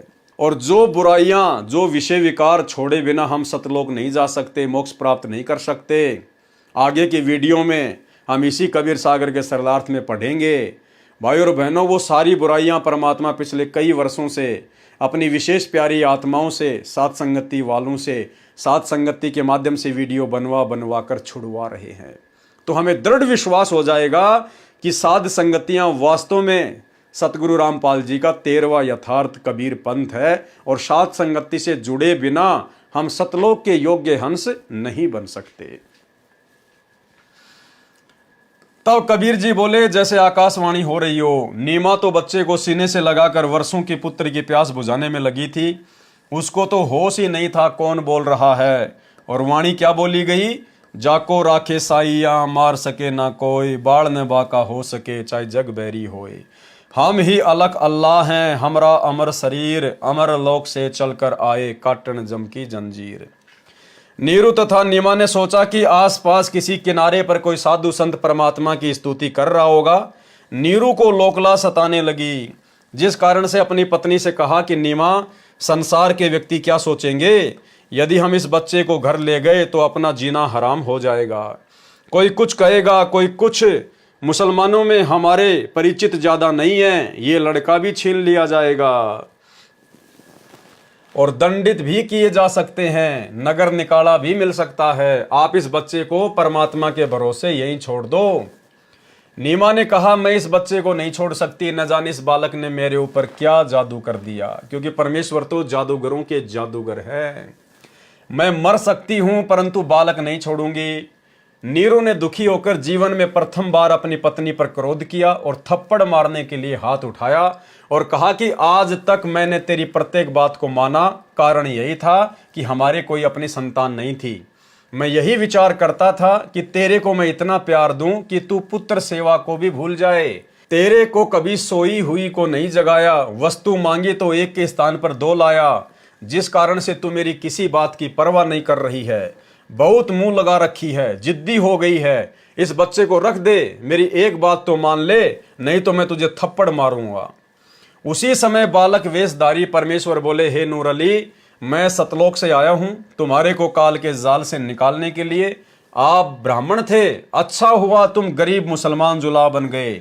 ब्राह्मण होते तो आप में जाति का अभिमान होता, जिसमें अभिमान होता है उसको परमात्मा नहीं मिलता। और भाई और बहनों, वर्तमान में सतगुरु रामपाल जी परमेश्वर जी की संगत में कुछ एक आत्माओं को छोड़कर बाकी अन्य आत्मा जो सांसारिक दृष्टि से अपने आप को अन्य जातियों से श्रेष्ठ मानती है, ठाकुर वर्ण में, ब्राह्मण वर्ण में, आज भी उन भक्तों में वो जाति का अहंकार, मान बढ़ाई कूट कूट कर भरी हुई है। आपको एक छोटी सी ऑडियो सुनाते हैं 2 मिनट की। मध्य प्रदेश से एक सत्सेवक भाई ने सतलोक आश्रम से जुड़े हुए अपने गुरु भाई को समझाने का प्रयास किया, सात संगति के विषय में बताने का प्रयास किया। तो सतलोक आश्रमों से जुड़ा हुआ वो भाई, वो ठाकुर जाति से है और देखिए किस प्रकार से उसमें जाति का अभिमान कूट कूट कर भरा हुआ है। वो भाई अपनी ऑडियो में कह रहा है कि मैं ठाकुर हूं, ठाकुर। अरे मेरे को भगवान ने ठाकुर बनायो, ठाकुर। यो मेरा सौभाग्य है कि मेरे को भगवान ने ठाकुर बनायो है। और ठाकुर तो ठाकुर ही रहे को। ठाकुर कोई फिर नीची जाति का नाम लेके कह रहा कि ठाकुर कोई नीची जाति वाला थोड़ी हो जाएगा, ठाकुर तो ठाकुर ही रहेगा। मेरे को भगवान ने ठाकुर बनायो, ठाकुर। कितनी बार उसने जाति अभिमान किया, अपने ही गुरु भाई को कह रहा है, शर्म के मारे डूब के मरने की बात है, और कह रहा कि मुझे भगवान ने ठाकुर बनाया है। अरे भक्ति कर रहा है सतगुरु रामपाल जी की, कबीर भगवान की, और कह रहा मुझे भगवान ने ठाकुर बनाया है। ये लोग सत्संग नहीं सुनते भाई और बहनों। ये जातियां कबीर परमात्मा ने नहीं बनाई, ये जातियां नकली भगवान ने बनाई है, इस काल ने बनाई है हमारे को उलझाए रखने के लिए, हमारे अंदर अभिमान और मान बड़ाई पैदा करने के लिए। क्योंकि अभिमानी व्यक्ति, अहंकारी व्यक्ति, वो चाहे किसी भी प्रकार का उसमें अहंकार आ जाए, चाहे बेटा बेटी का आ जाए, नौकरी का आ जाए, धन का आ जाए, जमीन का आ जाए, जाति का आ जाए, धर्म का आ जाए, रूप रंग का आ जाए, अहंकारी व्यक्ति कभी भी परमात्मा को प्राप्त नहीं कर सकता। परमात्मा का अहंकार का 36 का आंकड़ा है, 36 का आंकड़ा है अहंकार का और परमात्मा का। गुरुदेव भगवान कहते हैं आधीनी के पास है पूर्ण ब्रह्म दयाल, मान बड़ाई मारियो बेअदबी सिरकाल। सुनिए। हेलो। हाँ भगत जी, कैसा है? क्या विचार है भैया प्रेमदास, तेरा विचार क्या है? कुछ भी नहीं है भगत जी, क्या विचार है? ऐसे क्यों कमेंट करके लिख रहा? मैं तो दीवान सिंह ठाकुर हूँ ही, तेरे कहने से ठाकुर थोड़ी कहूँगा मैं। भगवान ने मुझे ठाकुर बनाया तो ठाकुर ही रहूंगा। तो वही तो बात है भगत जी यार। ठाकुर ही हूँ मैं, क्या जमार थोड़ी हूँ। हाँ वही तो है, ठाकुर ही हूँ मैं, तो तेरे कहने से थोड़ी होगा यार। नहीं तो तेरे कहने से मैं तेरे को ठाकुर बना दूंगा तो तू ठाकुर बन जाएगा क्या? नहीं बनना चाहूँ भगत जी। रांड का केबल से पटेल कहेगी तो पटेल दुनिया पटेल कहेगा तो बाजेगा वो। हाँ के रांड पटेल तो पटेल थोड़ी कहवाएगा। नहीं वही बात है। हाँ। भगवान ने मुझे ठाकुर के घर में जन्म दिया है। हाँ सही बात। तो ठाकुर ही कहलाऊंगा। शेर का बच्चा शेर ही कहलाएगा, गीदड़ थोड़ी कहलाएगा। हाँ हाँ है सही बात। शेर के बच्चे को गीदड़ कह देगा तेरे कहने से, कोई तू उसको गीदड़ कह देगा तो कोई भी गीदड़ उसको गीदड़ थोड़ी बन जाएगा वो। हाँ नहीं कहेगा भगत जी। है तो मैं तो ठाकुर ही हूँ, ठाकुर के घर जन्म लिया है तो ठीक है भाई। अच्छी बात। तेरे कहने से कोई फर्क थोड़ी पड़ेगा मेरे को। सही बात है। और तू कुछ भी कहे भी देगा, मान लो मैं ठाकुर हूँ और तू कुछ भी बोलेगा तो उससे भी मेरे कुछ परिवर्तन नहीं पड़ना। भाई तू प्रेम है। हाँ तो तेरा नाम प्रेम ही रहेगा। मैं बलवान दास और ताकत दास धर दूंगा तो वो थोड़ी बनेगा कहने से। सही बात है। हाँ प्रेमदास से ही पहचाना जाएगा। भाई तेरे परिवार ने जो तेरा नाम रख दिया वही चलेगा, मेरे कहने से नाम दूसरा थोड़ी परिवर्तन होगा। सही बात है। तो मैं तो वो ठाकुर के घर में जन्म लिया तो ठाकुर ही कहलाऊंगा यार। सही बात है। तो भाई और बहनों, यदि हमने वास्तव में परमात्मा प्राप्ति करनी है और हम यदि इतना सारा संघर्ष वास्तव में अपने मोक्ष के लिए कर रहे हैं तो हमारे अंदर से हर प्रकार का अभिमान और अहंकार समाप्त हो जाना चाहिए, अन्यथा परमात्मा हमारे नजदीक भी नहीं है। ब्राह्मण होते तो आप में जाति का अभिमान होता, जिसमें अभिमान होता है उसको परमात्मा नहीं मिलता। द्वापर युग में आप सुदर्शन के माता पिता थे। मैंने सुदर्शन से वचन किया था कि मैं तेरे माता पिता का कल्याण अवश्य करूंगा, आप मुझे अपने घर ले चलो, आपको कोई आपत्ति नहीं होगी। द्वापर युग में तुम बाल्मीकि जाति, भक्ति शिव की करी दिन राती, तुमरा एक बालक प्यारा, वह था परम शिष्य हमारा। शुपच भगत मम प्राण प्यारा, उससे था एक वचन हमारा, ता कारण हम चल आए, जल पर प्रकट हम नारायण कहाए। ले चलो तुम घर अपने, कोई अकाज होए नहीं सपने, बाचा बंद जा कारण यहाँ आए, काल कष्ट तुमरा मिट जाए। इतना सुनकर जुल्हा घबराया, कोई जिंद या ओपरा पराया, मोकू कोई साप ना लग जाए, ले बालक को घर को आए। सुत काशी को ले चले, लोग देखन तहां आए, अन्न पानी बख्शे नहीं, जुल्हा शोक जनाए। कबीर परमेश्वर जी को लेकर नीरू जुलाहा अपनी पत्नी के साथ घर पर आया। वह डर गया कि इस बच्चे में कोई जिंद या भूत प्रेत बोल रहा है, कहीं मेरे को हानि ना कर दे। इस डर से बच्चे को घर ले आया। काशी नगर के नर नारी झुंड यानी समूह रूप में लड़के को देखने के लिए आए और अपनी अपनी धारणा के अनुसार महिमा करने लगे। यानी पूरी काशी में चर्चा हो गई कि भाई ऐसा सुंदर बालक ना देखा ना सुना, और काशी नगर के लोग समूह बना बनाकर स्त्री और पुरुष आपस में गीत गाते हुए उस बच्चे को देखने के लिए आ रहे हैं। लेकिन कोई भी ये सवाल नहीं कर रहा था कि भाई तुम्हारी तो संतान थी नहीं, अरे नीमा तो कभी जो है वो गर्भ से थी नहीं, फिर ये संतान तुम्हारे घर में आई कहां से? किसी के मन में इस प्रकार की बातें नहीं आई, क्योंकि भाई और बहनों, सकल सृष्टि का रिमोट, बलवानों का बल, बुद्धिमानों की बुद्धि, कबीर परमात्मा सतगुरु रामपाल जी के हाथ में। जितना परमेश्वर चाहेंगे दुनिया उतना ही सोच सकती है, उतना ही समझ सकती है, उतना ही बोल सकती है, इससे ज्यादा नहीं।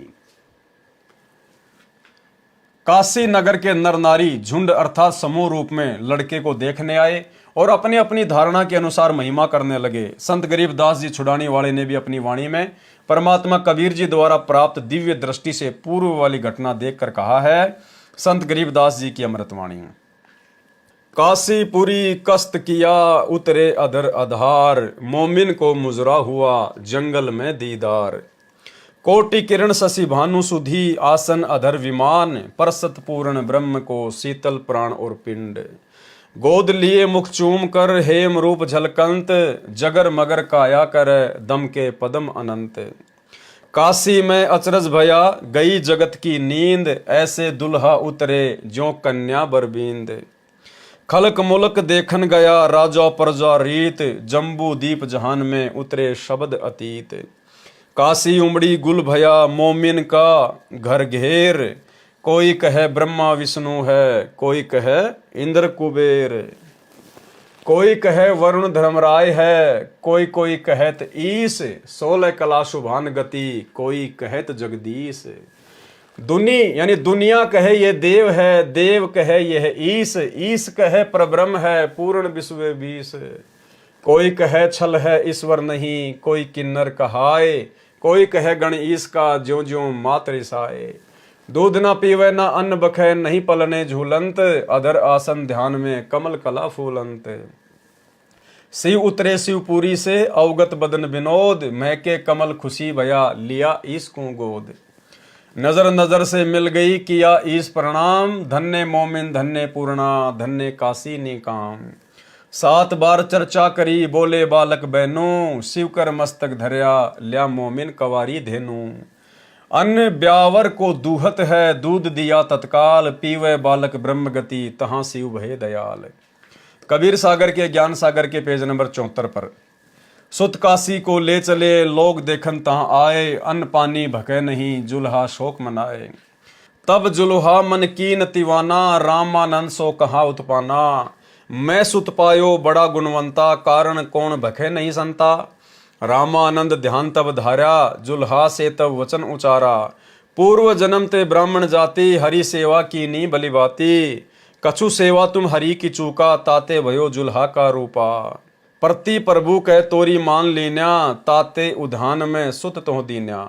नीरू वचन हे प्रभु जस की न्यो तस पायो, आरत हो तब दर्शन आयो। सो कहिए उपाय गुसाई, बालक सुधावंत कछु साई। रामानंद अस युक्ति विचारा, तव सुत कोई ज्ञानी अवतारा। बछिया जाही बैल नहीं लागा, सो लाई डठ करो ते ही आगे। दूध चले ते थन ते दूध ही धर्यो छिपाई, सुधावंत जब होवे तब ही दियो पिलाई। चौपाई। जुल्हा एक बछिया ले आवा, चलो दूध कोई मरम न पावा। चलो दूध जुल्हा हरसाना, राखो छिपाई काऊ नहीं जाना। पीवत दूध बाल कबीरा, खेलत संतों संग जो मत धीरा। ज्ञान सागर पेज नंबर 73 पर चौपाई। भगवान शंकर तथा कबीर बालक की चर्चा।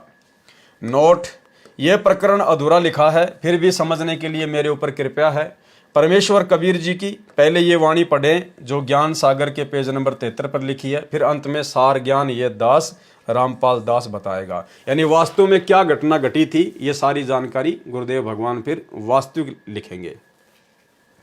चौपाई। घर नहीं रहो पुरुष और नारी, मैं शिव सो अस वचन उचारी। आन के बार बदत हो योग, आपन नार करत हो भोग। जो वाणी कोष्टक में लिखी है वे वाणी पहले ज्ञान सागर में नहीं लिखी गई हैं। यानी ये जितने भी कोष्टक लगे हुए हैं जिन जिन वाणियों के आगे, ये पहले ज्ञान सागर में नहीं थी, सतगुरु रामपाल जी परमेश्वर जी ने लिखी हैं। वास्तविक ऐसा भरम जाल फैलाया, परम पुरुष का नाम मिटाया। काशी मरे तो जन्म न होई, स्वर्ग में बास तास का सोई। मगहर मरे सो गधा जन्म पावा, काशी मरे तो मोक्ष करावा। और पुनः तुम सब जग ठग राख्या, काशी मरे हो अमर तुम भाख्या। जब शंकर होए तब काला, ब्रह्मांड 21 हो बेहाला। तुम मरो और जन्म उठाओ, औरन को कैसे अमर कराओ। सुनो शंकर एक बात हमारी, एक मंगाओ धेनु कंवारी। साथ कोरा घट मंगवाओ, बछिया के पीठ हाथ फिराओ। दूध चलेगा थनते भाई, रुक जाएगा बर्तन भर जाई। सुनो बात देवी के पूता, यानी हे दुर्गा जी के बेटे, शंकर को कह रहे हैं परमात्मा, सुनो बात देवी के पूता, हम आए जग जगावन सूता, हम इस सोई हुई दुनिया को जगाने के लिए आए हैं। पूर्ण पुरुष ज्ञान बताऊं, दिव्य मंत्र दे अमर लोक पहुंचाऊं, तब तक नीरू जुल्हा आया, रामानंद ने जो समझाया। रामानंद की बात लागी खारी, दूध देवेगी गाय कंवारी। तब शंकर पंडित रूप में बोले, कंवारी धनु लाओ तोले, साथ कोरा घड़ा भी लाना, ताश में धेनु दूधा भराना। तब जुल्हा बछिया और बर्तन लाया, शंकर गाय पीठ हाथ लगाया। दूध दिया बछिया कंवारी, पिया कबीर बालक लीलाधारी। नीरू नीमा बहुते हरसाई, पंडित शिव स्तुति गाई। कह शंकर ये बालक नाही, इनकी महिमा कही न जाई। मस्तक रेख देख मैं बोलूं, इनकी समतुल काहे को तोलूं। ऐसा नक्षत्र देखा नाही, घूम लिया मैं सब जग ठाही। इतना कहा तब शंकर देवा, कबीर कहें बस कर भेवा। यानी जब शंकर ने इतनी बातें बोली तो कबीर परमेश्वर ने कहा कि बस रहने दे, अब ज्यादा महिमा और ना कर। मेरा मरम न जाने कोई, चाहे ज्योति निरंजन होई। हम हैं अमर पुरुष अवतारा, भव से जीव उतारूं पारा। इतना सुन चले शंकर देवा, नीरू शीश चरण धर की नीरू नीमा सेवा। हे स्वामी मम भिक्षा लीजे, सब अपराध क्षमा कीजे। कह शंकर हम नाही पंडित भिखारी, हम हैं शंकर त्रिपुरारी। साधु संत को भोजन कराना, तुम्हारे घर आए रहमाना। ज्ञान सुन शंकर लजा आई, अद्भुत ज्ञान सुन सिर चकराई। ऐसा निर्मल ज्ञान अनोखा, सचमुच हमार है नहीं मोखा। कबीर सागर अध्याय समसम वेद बोध, पेज नंबर 132 से 134 तक परमेश्वर कबीर जी की प्रकट होने वाली वाणी है, परंतु इसमें भी कुछ गड़बड़ कर रखी है। कहा है कि जुलाहा नीरू अपनी पत्नी का गोना, यानी विवाह के बाद प्रथम बार अपनी पत्नी को उसके घर से लाने को गोना अर्थात मुकलावा कहते हैं। ये गलत है। जिस समय परमात्मा कबीर जी नीरू को मिले उस समय उनकी आयु लगभग 50 वर्ष की थी। विचार करें, गोने से आते समय कोई बालक मिल जाए तो कोई अपने घर नहीं रखता। वह पहले गांव तथा सरकार को बताता है, फिर उसको किसी निसंतान को दिया जाता है, यदि कोई लेना चाहे तो, नहीं तो राजा उसको बाल गृह में रखता है या अनाथ आलय में छोड़ते हैं। नीमा ने तो बच्चे को छोड़ना ही नहीं चाहा था। फिर भी जो सच्चाई वह है ही, हमने परमात्मा पाना है। उसको कैसे पाया जाता है, वह विधि सत्य है तो मोक्ष संभव है। ज्ञान इसलिए आवश्यक है कि विश्वास बने कि परमात्मा कौन है, कहाँ प्रमाण है, वह चेष्टा की जा रही है। अब केवल बालक कबीर जी ने कंवारी गाय का दूध पिया था, वे वाणी लिखता हूँ। सबसम वेद बोध, पेज नंबर 134 से। पंडित निज निज भवन सिधारा, बिन भोजन बीते बहुबारा। बालक रूप तासु ग्रह रहेता, खान पान नाही कुछ गहते। जुलाहा तब मन में दुख पाई, भोजन करो कबीर गोसाई। जुलाहा जुलाही दुखित निहारी, तब हम तिनते वचन उचारी। कंवारी एक बछिया ले आओ, कोरा भांडा एक मंगाओ। तत्क्षण जुलाहा चली जाई, गऊ की बछिया कोरी लाई। कोरा भांडा एक गुहाई, भांडा बछिया शीघ्र आई। दो कबीर के सन्मुख आना, बछिया दिशा दृष्टि निजताना। बछिया हेठ सो भांडा धरेहू, ताके थन ही दूध ते भरेहू। दूध हमारे आगे धरही, यही विधि खान पान नित करही। ऊपर लिखी अमृतवाणी कबीर सागर के 3 अध्यायों से है। विचार करें, इससे एक तो ये बात स्पष्ट होती है कि कबीर सागर में मिलावट तथा काट छांट की गई है। दूसरी यह स्पष्ट होती है कि ग्रंथ में मिलावट है। जैसे कबीर सागर में प्रकरण है वह संत गरीबदास जी की वाणी में भी है, तो संत गरीबदास जी द्वारा यथार्थ ज्ञान बताया गया है, इसलिए कबीर सागर के ज्ञान का नाश कर रखा है। अब यह दास रामपाल दास यथार्थ ज्ञान आपके रूबरू कर रहा है। कथा प्रसंग है कि कंवारी गाय के दूध से परमेश्वर कबीर जी की परवरिश हुई थी। यह सत्य है तथा सत्य प्रकरण क्या है, शेष कथा सुनाता हूं। जैसा कि सवसम वेद बोध के पेज नंबर 132 से 134 तक के प्रकरण में वाणी लिखी है, जिनमें दर्शाया गया है कि इस जन्म में नीरू नीमा जन्म से जुलाए थे। यानी कबीर सागर में कांट छांट करके धर्मदास की गुरु गद्दी वालों ने लिख दिया कि नीरू नीमा तो जन्म से ही जुलाहे थे, इससे पहले जन्म में पंडित थे। वास्तविकता यह है कि उस जन्म में भी पंडित थे। जिस जन्म में परमेश्वर काशी में लहर तारा तालाब में कमल के फूल पर मिले थे, और उससे पूर्व जन्म में भी ब्राह्मण थे। उस जन्म में जिसमें परमेश्वर जी लहर तारा तालाब पर मिले थे, उसमें वे ब्राह्मण कुल में जन्मे थे, बाद में जबरन मुसलमान बनाए गए थे। यदि जन्म जात मुसलमान होते तो भगवान शंकर किस लिए प्रकट होते?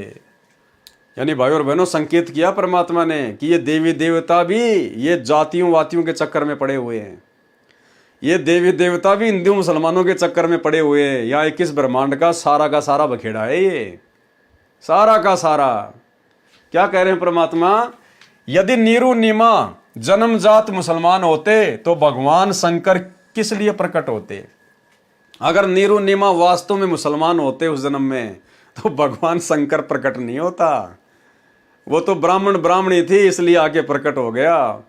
तो ये देवी देवता भी जात पात के चक्कर में पड़े हुए हैं भाई और बहनों। और इसी जात पात के चक्कर में देवताओं के राजा इंद्र ने त्रेता युग में श्री रामचंद्र जी से शंभुक का वध करवा दिया था। शंभुक जो कि नीची जाति में था, नीचे समाज से था, शूद्र समाज से था, और उसने घोर तप करना शुरू कर दिया। उसने घोर तप, ऊपर को पैर करके नीचे को सिर करके घोर तप करना शुरू कर दिया। किस लिए? कि मैं जो है स्वर्ग में जाऊंगा, मैं स्वर्ग में जाऊंगा। अब भाई और बहनों, इंद्र ने सोचा कि अगर ये शूद्र हमारे स्वर्ग में आ गया तो यहां पर हमारी बेइज्जती होगी, और इसको इसकी भक्ति के प्रतिफल में इसको सारी सुविधा देनी पड़ेगी। देवताओं के राजा इंद्र ने नारद से बातचीत करके नीचे भेजा नारद को। नारद ने उल्टी सीधी बातें लगा के और उसी रामचंद्र जी की नगरी में एक ब्राह्मण के पुत्र की अकाल मृत्यु हो गई। और वो दोष लगा दिया गया शंभु के ऊपर कि राजन, तुम्हारी नगरी में वेदों के विपरीत, शास्त्रों के विपरीत कि जो शूद्र हैं उनको जो है भक्ति करने का अधिकार नहीं, उनको तप करने का अधिकार नहीं। तुम्हारी नगरी में वेद विरुद्ध कार्य हो रहा है, जिस कारण से एक ब्राह्मण के पुत्र की मृत्यु हो गई है। श्री रामचंद्र जी को बहका के, भ्रमित करके और शंभु का वध करवा दिया। तो भाई और बहनों, ये जाति पाति पूरे 21 ब्रह्मांड में इसी प्रकार से कीचड़ की तरह है। यदि जन्म जात मुसलमान होते तो भगवान शंकर किस लिए प्रकट होते? यानी सतगुरु रामपाल जी भगवान ने संकेत कर दिया कि 21 ब्रह्मांड में सब के सब जीव हैं। सबकी सोच इस काल ने गंदी कर रखी है। सब लोग जाति पाति धर्म के झंझट में उलझे हुए हैं। सवसम वेदबोध पेज नंबर 134 पर लिखा है कि पंडित बालक कबीर का नाम रखने आए। यदि जन्म जात मुसलमान जुलाहा नीरू होता तो ब्राह्मण किस लिए नामांकन करने आते? वास्तविकता यह है कि गौरी शंकर ब्राह्मण को मुसलमान बनाकर नीरू नाम रखा था।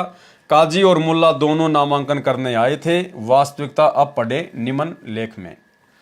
कबीर बालक ने 25 दिन तक कुछ भी आहार नहीं किया, पानी तक नहीं पिया। वेदों में प्रमाण है कि परमात्मा ऊपर के लोक से आकर जब जमीन पर प्रकट होता है, शिशु रूपधारी परमात्मा की परवरिश यानी पोषण कवारी गायों के दूध से होती है।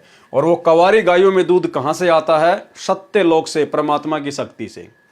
प्रमाण ऋग्वेद मंडल नंबर 9 सूक्त 1 मंत्र 9 में है। जिस समय अमर पुरुष जी शिशु रूप में पृथ्वी के ऊपर प्रकट होते हैं तो उनकी पोषण की लीला कवारी गायों द्वारा होती है।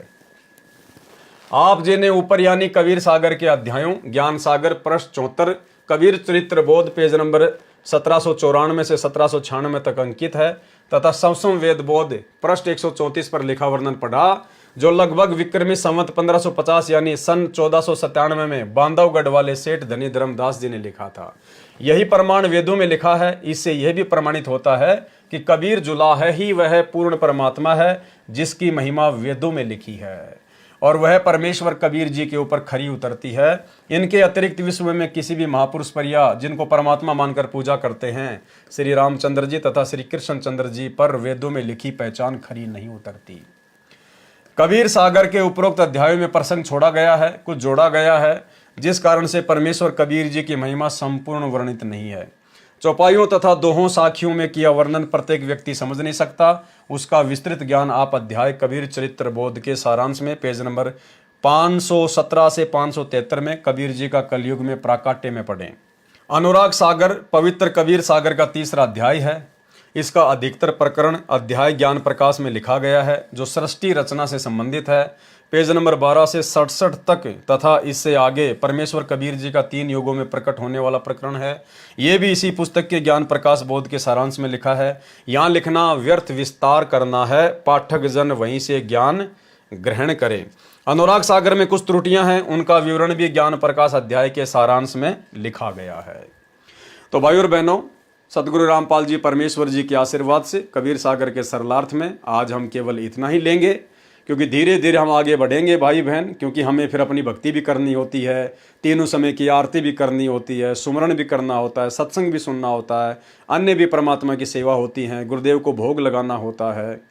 तो धीरे धीरे जिस प्रकार से परमात्मा हमें बढ़ाएंगे उसी प्रकार से धीरे धीरे हम आगे बढ़ते जाएंगे। और परमेश्वर के कर कमल से लिखित होने के कारण इनको पढ़ने सुनने देखने मात्र से भी हम ढेर सारे पुण्य के भागी हो रहे हैं। सूक्ष्म रूप में हमारे भक्ति अकाउंट में ये भक्ति धन जमा होता जा रहा है। भाई और बहनों, आगे के वीडियो में, आगे जब वीडियो बनेंगे कबीर सागर के सरलार्थ पर, तो भाई और बहनों बहुत ही गहरे गहरे गूढ़ रहस्य हैं। और जब तक हम उन समस्त बातों को, जो बातें गुरुदेव ने इस पवित्र कबीर सागर के सरलार्थ में आप और हमारे लिए लिखी हैं, यदि हम उन सभी बातों को अपने जीवन में लागू नहीं करेंगे, उन पर अमल नहीं करेंगे, भाई और बहनों, हम सतलोक के योग्य हंस नहीं बन सकते। तो बहुत सारी गुड बातें आप जियों को आने वाले दिनों में कबीर सागर के सरलार्थ में इसी प्रकार से वीडियो के माध्यम से देखने और सुनने को मिलेंगी। तो आज के वीडियो में केवल इतना ही। कल रात्रि 8 बजे फिर से लाइव जुड़िए। तब तक गुरुदेव भगवान हम सबको आज्ञा दें, इजाज़त दें, आशीर्वाद दें। बंदी छोड़ सतगुरु रामपाल जी भगवान की जय हो।